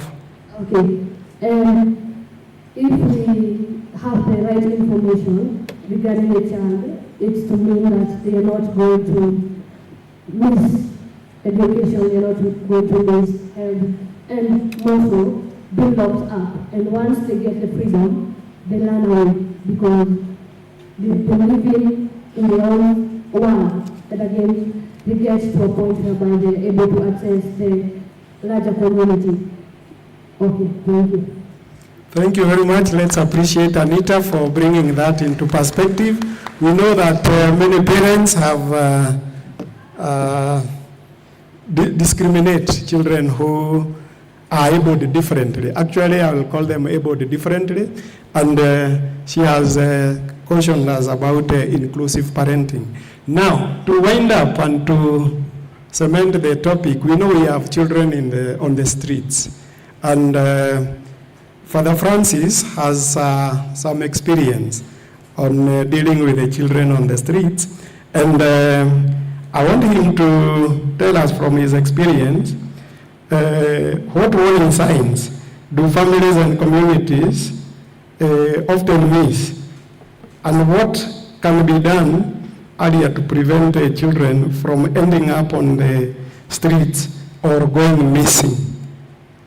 Thank you very much for that question. And I've worked with the street boys for more than 7 years now, and I have come to understand them why they learn from home. And one thing I normally say is that the children, they lose hope first before losing their hope. When there is no hope, that's the first stage of going to the street because they have seen that there's nothing that can be done in their homes. And I believe that a child does not suddenly become a street child. There is a procedure that follows. And what I have come to notice is that parents, communities, churches, they don't see these signs, early signs of child being neglected and being seen that at the end of the day, where I can find peace and joy is when I go to the street. Number one, the signs that children show is that you start seeing that they are disinterested in studies, they don't want to go to school, they don't want to attend churches, and most of the time, they don't want to be affectionate with the parents. They find to be away from the parents all the time. They withdraw, this sign of withdrawal, they withdraw from parents, from peers. At the end of the day, you find that also they are interested in street life. You see most of the time they are spending the street boys, those teenagers who are in the street. And before you realize it is too late, you find that already they have gone to the street. And what can be done to prevent all this is what I said in the beginning, the question that was asked, is that the child must know and feel that he or she is loved. The child must feel that she or he is valued. You value the life of that child. Number three, the child must feel that he is consulted many things that are about him, so especially about his studies, about his behavior. Sometimes you may see that as if we come down to their level and start consulting them. No, it is that we appreciate, we want them to feel that they are part and parcel of the family. And another thing that makes them also go out is that some parents, they don't have time for their kids. You come late from work, you leave very early in the morning, and the only day that you can be with your child is on Sunday. And on Sunday is the day that you use for your leisure. Maybe you want to sleep more, and after waking up, you go out to maybe with the fellow men and fellow ladies. And then at the end of the day, the child is left only to the house guard. Thank you. Thank you, Asante Sana, Father. Yeah, please so wind up. To be able to remove these children from the street, it will take time. Better to prevent them going than to rescue them. Better prevention than going to rescue them. Because the rescue mission, it takes a lot of energy, it takes a lot of resources, and at the same time, and not 100% of them are see, they get out of the street. I am fighting with 2-3 boys now who we remove from the street, we took them to rehabilitation, but at the end of the day, they are back to the street. So my prayer and my prayer is better we prevent than to rescue those kids. Thank you, Asante Sana. Let's appreciate Father Francis for that. And there's no better way of ending the session than what he has just told us, that prevention. Prevention is the key, isn't it? And most importantly, to just summarize across the board, is that we are saying when we have secure and attachment and we have loving families and protective environment, we will minimize these incidences of missing children. I know we are constrained in terms of time, but I want to have a parting shot from one of the panelists who has a parting shot. 1 second. Parting shot. We know we've been told about prevention. Any other panelist with a parting shot? Yes, Gareth. 1 second. Thank you. My parting shot is that as a society, how can we win when it is not right from within? If a society is right from the onset, then most of these cases shall be solved. Sisemi kitu, that is taken home. Any person from the audience who wants to say something or ask something, one question only, because unless we open it in the afternoon, I will only entertain one, and then we close. From the lady in specs. And I want to thank my panelists, even as the participant is raising a question, for giving very key highlights on how to strengthen families. Yes, let's hear. My name is Grace Mithi. I'm staying and working in Kibera. I have one question about the street children. Could we be looking for children who are on the streets? Because I don't know whether the government has any plan to take a note of a child who has come to the street and is not only in Nairobi, all the towns in Kenya, they have children who are walking all over the streets. Thank you for the question. Thank you very much.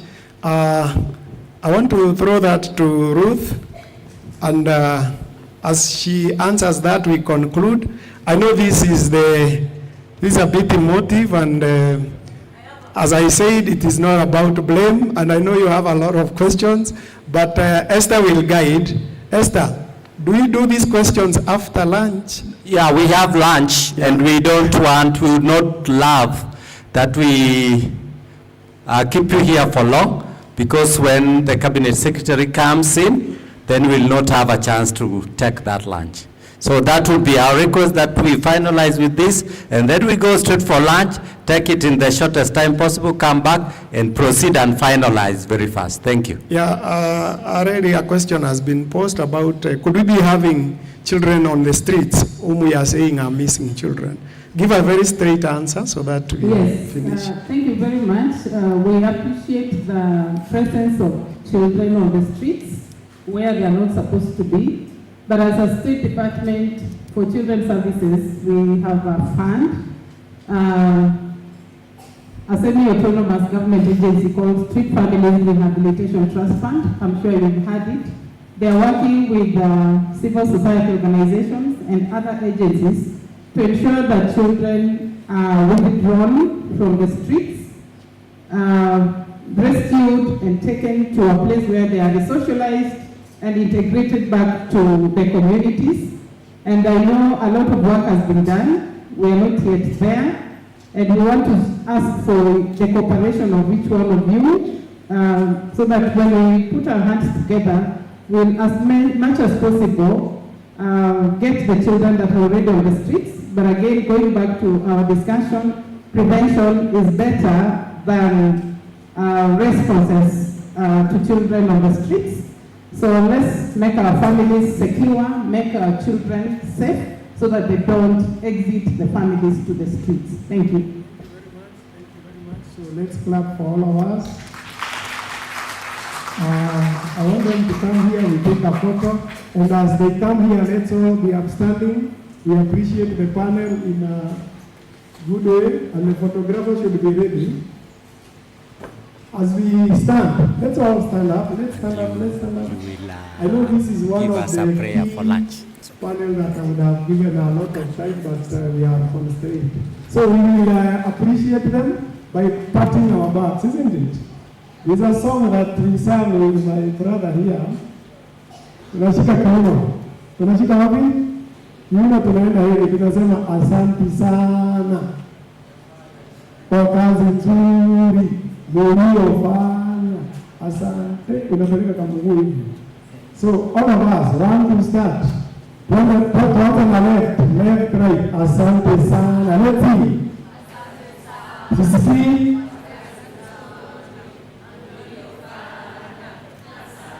So where's the photo? From there, I'm handing over the mic to the moderator. Cameraman, atuturudi pamoja. Kuja, come closer, come closer. Asante sana. If time allows, we'll have Q&A.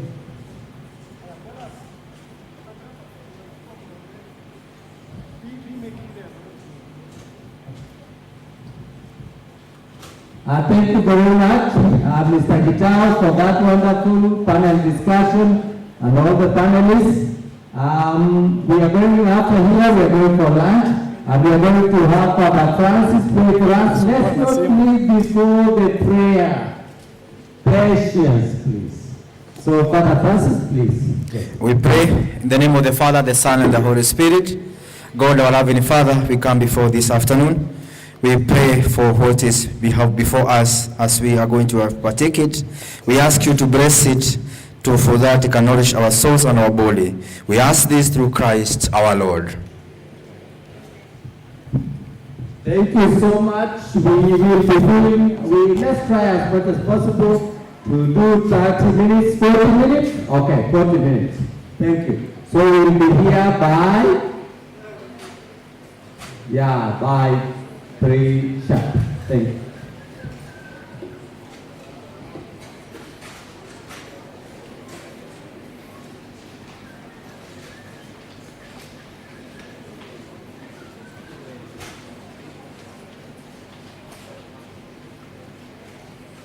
Gladys.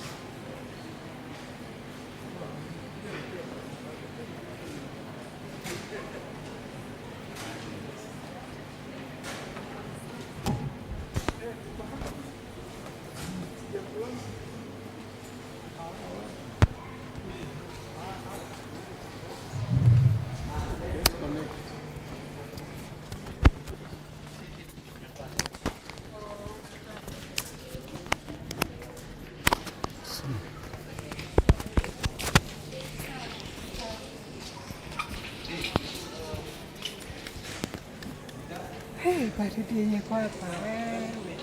Inatoka huku. Imenichapa. So unafunga tu kidogo, mtu akuja anafungua anafanya.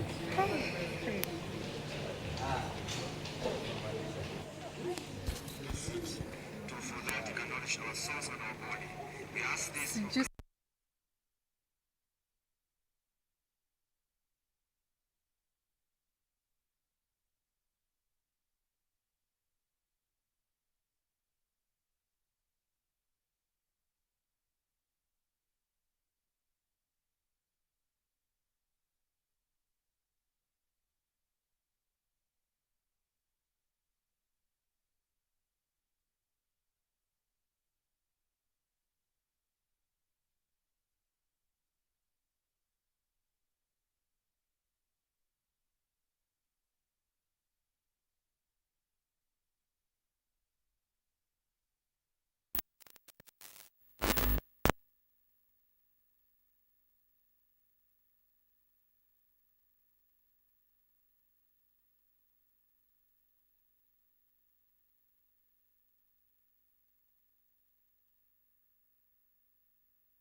Haya, tuanze sasa. Distinguished guests, ladies and gentlemen, I, Hilda Watere Waithera, with a soloist entitled To Strengthen Our Children, Disappearance. Oh, my dear parents, I come here little and fragile, from morning light to evening play. You guide my step with lots of love all the day long.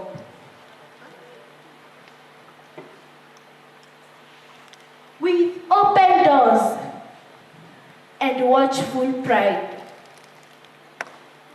All through the village, no harm prevails. You know my friends, you watch my steps, my safety, my choice. Let it be the first. But why?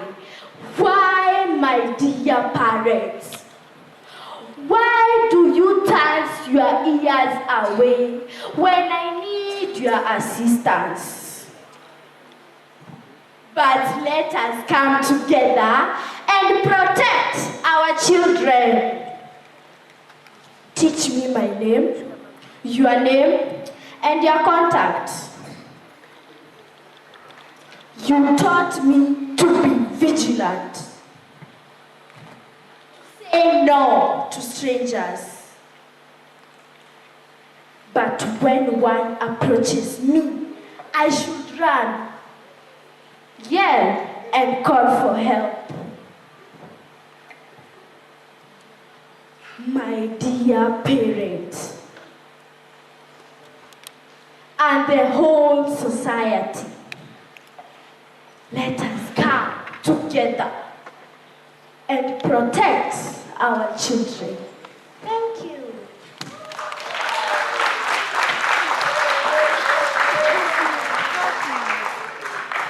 That's not good enough. See, we agreed.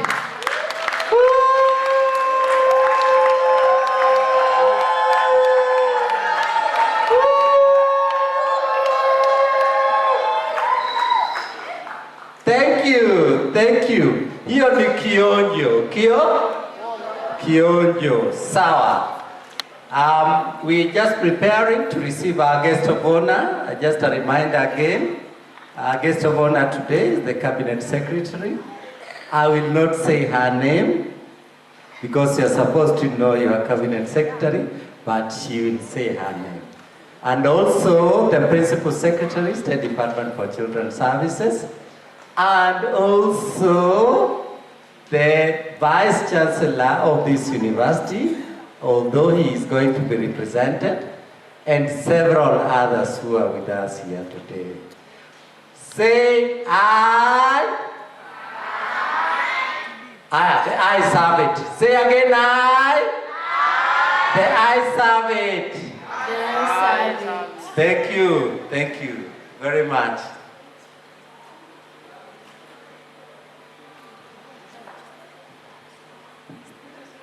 Thank you. Asante sana.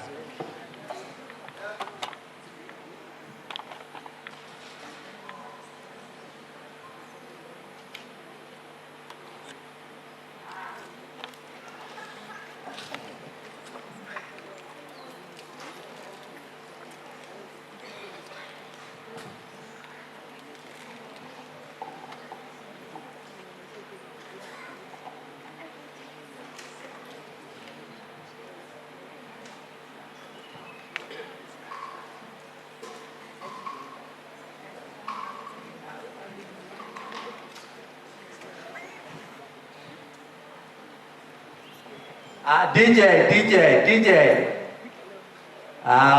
Break some ice. DJ, put something, please.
DJ, hiyo classic bwana. Hebu ile inaleta roho kidogo bwana. Sisi ni watoto leo. Hebu leta hiyo ya roho. Yes. Yes, and I want a team here. Watoto we. Si mnajua vile tunafanyanga akiweka ile ingine, sivyo? Tunajientertain hapa sisi wenyewe, sivyo? DJ tunakungoja bwana.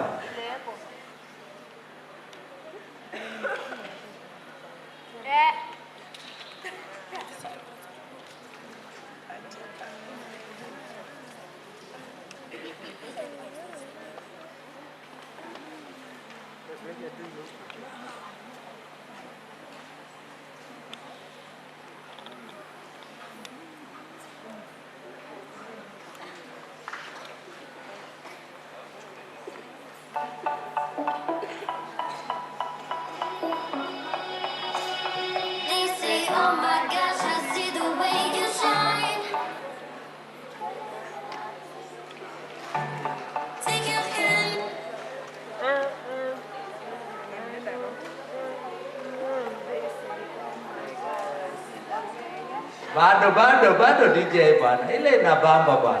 Iko sawa. Ile inashika.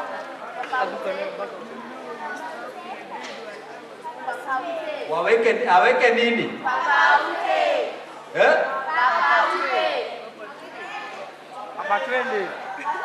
Papa Ote.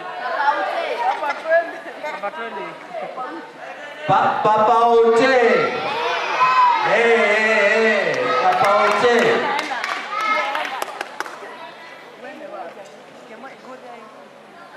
Can't go there.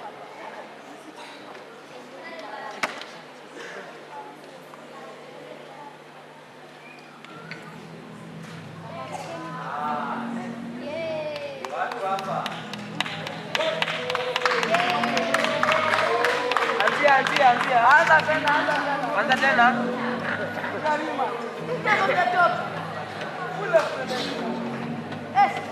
Dites-moi d'où il vient, enfin je saurai où je viens. Maman dit que lorsque je viens, finit toujours par trouver.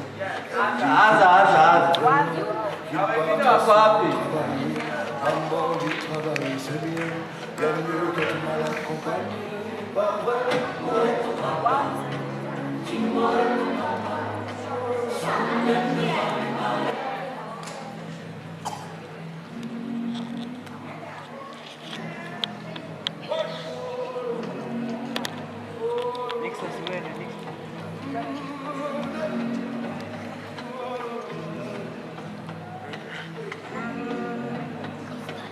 dites-moi d'où il vient, enfin je saurai où je vais. Maman dit que lorsqu'on cherche bien, on finit toujours par trouver. Elle dit qu'il n'est jamais très loin, qu'il part très souvent travailler. Maman dit travailler c'est bien, bien mieux qu'être mal accompagné. Pas vrai? Naona hizo kazi za watoto hizi posti zinaonekana sana.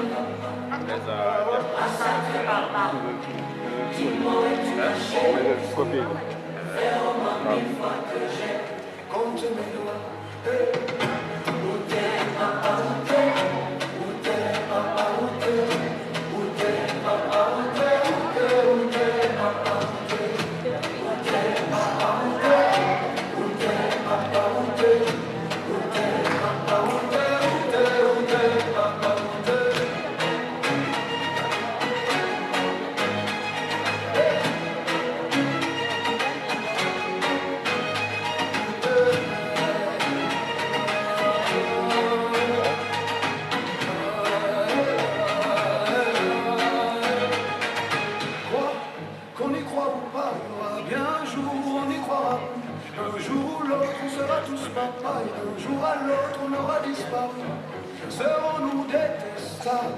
Serons-nous admirables? Des géniteurs ou des génies? Dites-nous qui donne naissance aux irresponsables. Dites-nous qui? Tiens, tout le monde sait comment on fait des bébés, mais personne sait comment on fait des papas.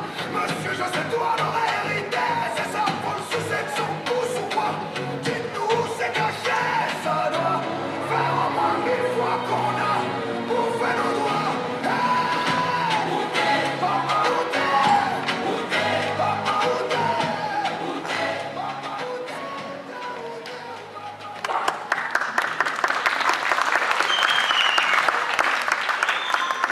Thank you very much. Thank you very much.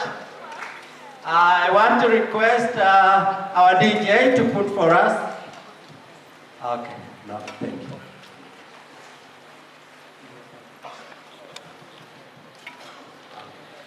Thank you very much to our Cabinet Secretary, the guest of honor today, the Principal Secretary, the Department for Children's Services, the University Fraternity, led by the DVC and the Dean, and all our guests, ladies and gentlemen, we want to welcome you for the International Day of the Missing Children today at Catholic University.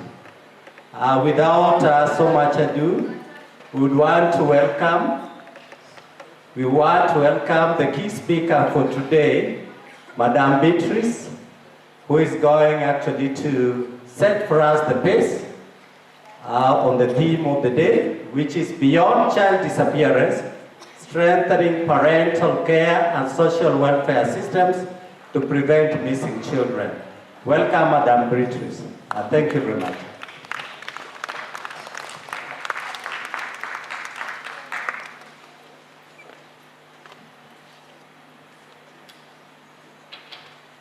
To our chief guests, our Waziri CS, Ministry of Gender, Culture and Public Service, to our PS, State Department for Children's Services, all government leaders present, the Deputy Vice Chancellor, Catholic University, and all the representatives from the leadership of Catholic University, distinguished guests, ladies and gentlemen, and champions for children, good afternoon.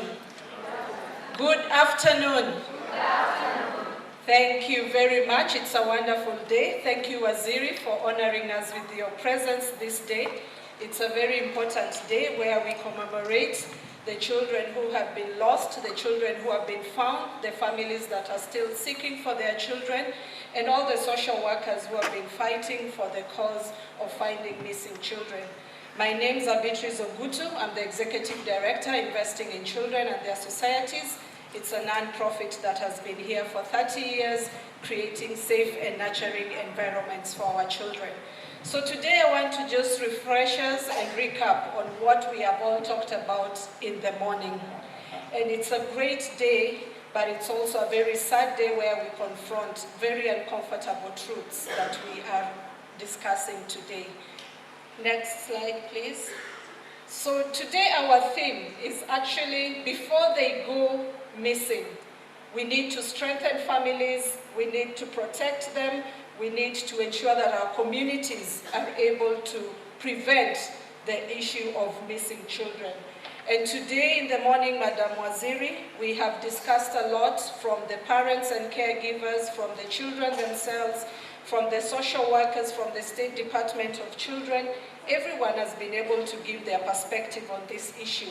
And therefore, today we are just reminding ourselves of the work that is ahead of us to ensure that no child goes missing, and for missing children, actually the systems are activated so that they are found. As we continue, we have been given early this morning the statistics of children who have been missing, children who have been found. But beyond the statistics, actually, Madam Waziri, it is not just numbers. Behind these children, there are empty seats at our dinner tables. There is a school uniform waiting for that young man, young boy, young girl to be able to wear to go back to school. There is a mother who no longer sleeps. There is a father who's asking themselves so many questions. And there are siblings who are also waiting. So beyond the child that is missing or the child that is found, there's an entire care system that is actually suffering before that child is particularly found. And therefore today, even as we think about the solutions around preventing and strengthening our communities, we must not only look at the missing child, but we must also look at the opportunities to be able to support those who are in the families where these children have gone missing. So children do not simply disappear. They disappear sometimes because our systems fail them. Sometimes it's because as adults, sometimes we look away or we are not noticing some of the signs that are there.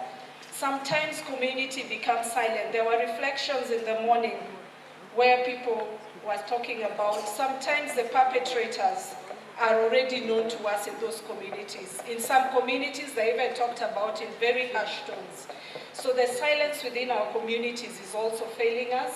And sometimes we see the warning signs, but they are also ignored. So sometimes, because our systems, whether it's our family systems, our community systems, our protective systems are slow to respond.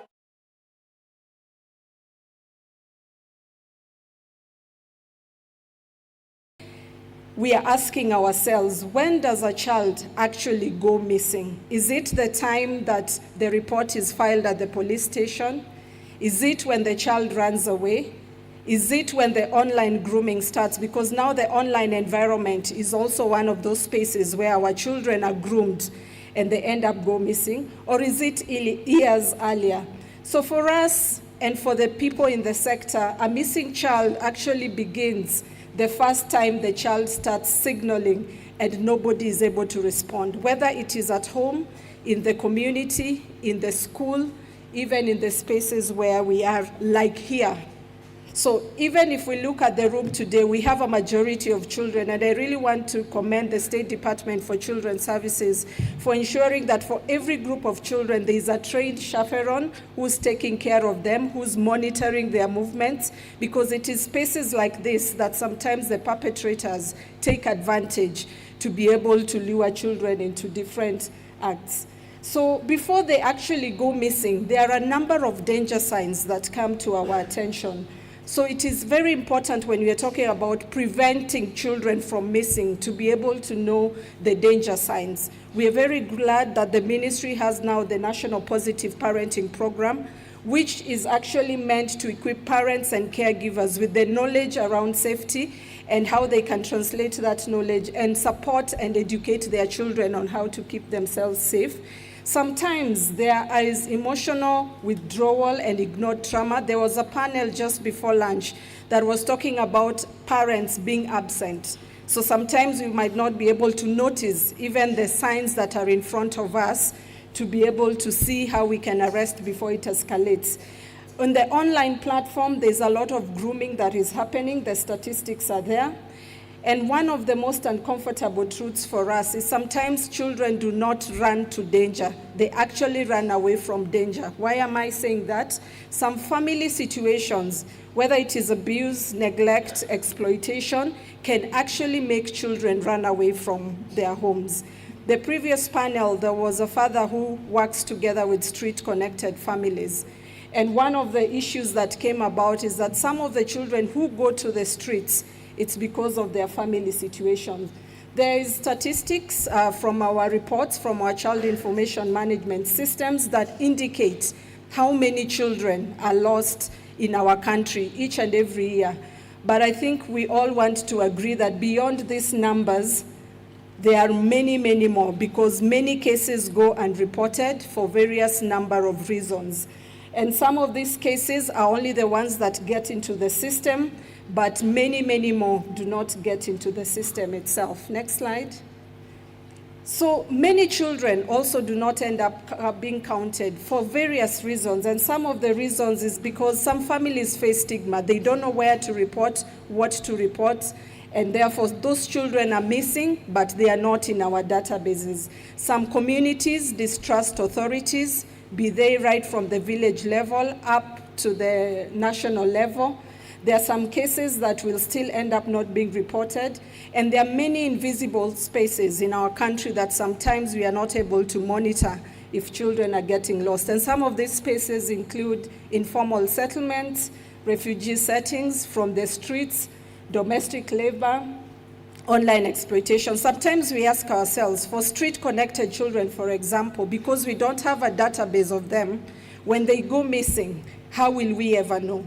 From refugee settings, from our informal settings, and many places. So children in some of these places can easily be forgotten. They may not be counted if they go missing, and therefore we need to ask ourselves, in terms of the databases that we have, in terms of the reporting channels that we have, are they accessible enough for parents, caregivers, teachers, social workers, and everybody else to be able to report? There are quite a number of risk factors in our communities, in our families, in every space that children are.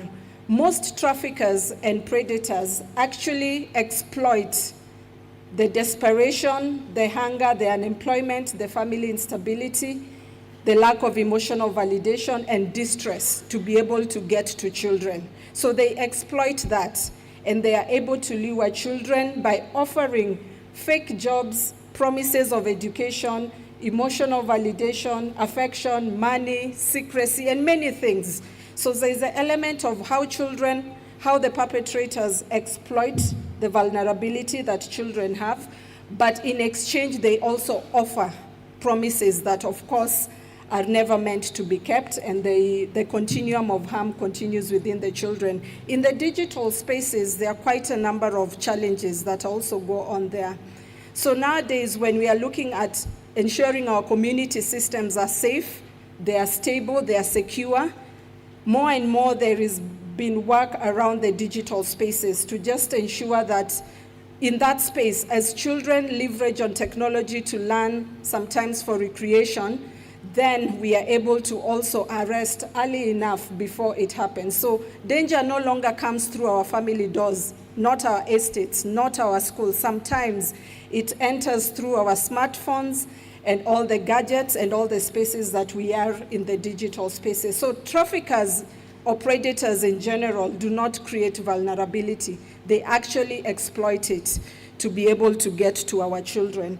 And children, we are looking at, all the way from ECD to 17, 18 years of age, and it cuts across. Some of this exploitation and the offers that they get is across all the age groups and across both female, male, and intersex children as well.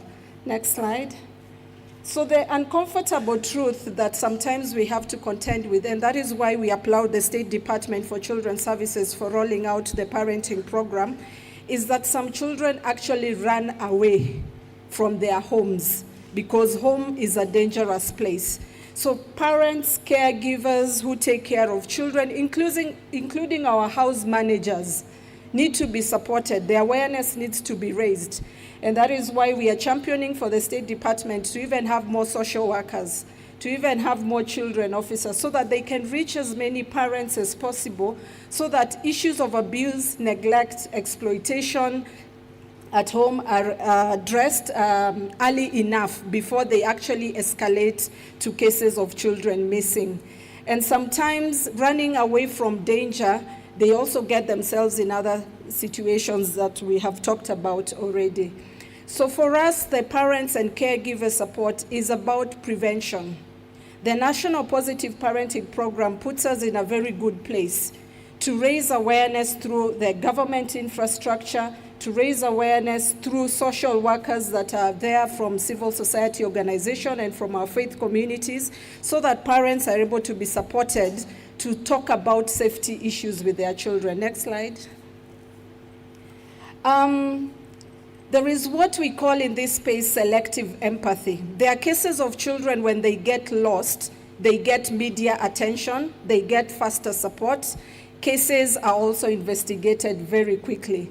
But sometimes we see that there are categories of children in certain spaces that are deemed invisible that perhaps might not be able to get the support. Their parents might not be able to get the support they need as early enough when a case is reported. And not all of the children that we've seen in social media in recent days, in our national television, receive equal attention when they actually go missing. A case in example is our young teenagers from adolescent stage. Sometimes we say they will run away and they will just come back. But we all know the first few minutes, the first few hours when a child gets lost are the most critical. So we must be able to treat every child equally, whether they are from Turkana, whether they are from Dadaab, whether they are from Nairobi, whether they are from Coast region, the Western Kenya region, we should be able to treat them, and not all infrastructure is accessible in all of these spaces. So we want to challenge ourselves and look at opportunities where we treat every child who is missing equally, and we do not look at the inaccessibility of some of the infrastructure. Next slide. So community systems are very important for prevention, because we are saying if we activate surveillance within our communities, then we should be able to understand what are the risk factors, who are the people who are most likely, and practical examples in our country. And right now we like the way we are seeing the campaigns run on social media. When in an estate or when in a bus stop where most children go to school, there is a lot of, there are predators there. There are people who are coming with cars and asking children to take them to school, for example. We've seen a lot of outcry in our social media pages where, you know, now communities are coming up and saying, there's a car that I saw, you know, wandering around our school community or a bus stop where our children are. What can we be able to do? So there is a role for every community, and when communities are weak, predators actually get stronger. Next, as we go faster. So protective systems, we have a lot of social workers from the Health Department, State Department for Children, State Department for Gender, and many actors at national and county levels that actually needs to work together so that children are not able to fall through the cracks. And for our parents and caregivers, next slide, I think that is where the rubber meets the road. What we are advocating for is actually a system that is able to empower parents to be able to talk to their children around issues to do with safety at the beginning of the day. And for our young people, I know we have been given homework for today. We have been told which number should we call? Should we feel lost, or do we know a friend who's lost? 116 is the number to call, right? Have we also been taught about safety adults? When you're lost, who should you go to in the streets? Police officers, teachers, a mother with children, security officers. So talking about safety adults to our children is very, very important, because getting lost is sometimes as easy as I go with my child to the market and I'm be able to lose them in 1 second or so. The other practical exercise that we tell parents to be able to do is to walk with your child and ask them to memorize critical names and numbers. Because sometimes we know mommy as mommy and daddy as daddy. So when you're asked, who is your mom? Mommy. Who's your dad? Daddy. So one of the practical examples and solutions when we are talking about parent and caregiver training is for parents to actually work on with their children and have safety discussions. Issues of my name is, and let them memorize at least 2 numbers, 4 numbers. Our children are very bright. The amount of information that they have within them right now, from social media, from school, it's a lot. Even a young child of 4 or 5 years can memorize their parent's name, can memorize at least 1 number, that when they get lost, then they can be able to tell the trusted adult where to go. One of the other things that we practically talk about, and now I'm talking to the children, Madam CS, one of the things when we are lost in a market, in a mall, in our community spaces, is to master the 3 S's. Let us say 3 S's. One is if you're lost with your parents and caregiver or with your older sibling, first you stop where you are. Say stop where you are. The second one is stay where you are. The third one is shout the name of the person you were with. So the first one is stop where you are. When you're lost in a market, you are with your parent, you are with your father, you are with your older sibling, you stop where you are. The second one, you stay where you are. The third one, you shout the name of the person that you are with. Why are we saying this? Because if you move around, the person might not be able to find you. But if you stop, they might retrace their steps, because caregivers normally retrace their steps back. hii ndio njia ambayo nilipita. Let me go back and see if I'm able to find him or her. So stop where you are and stay where you are. Do not move. The third one, when the people come, shout the name of the person, because if you say, mommy, mommy or daddy, every dad or every mom will turn. So it is important for you to say the name of the caregiver you are with, even your older sibling. If that does not work, go to a trusted adult. And we've said a trusted adult in the community, in the market where you're lost, is a mother with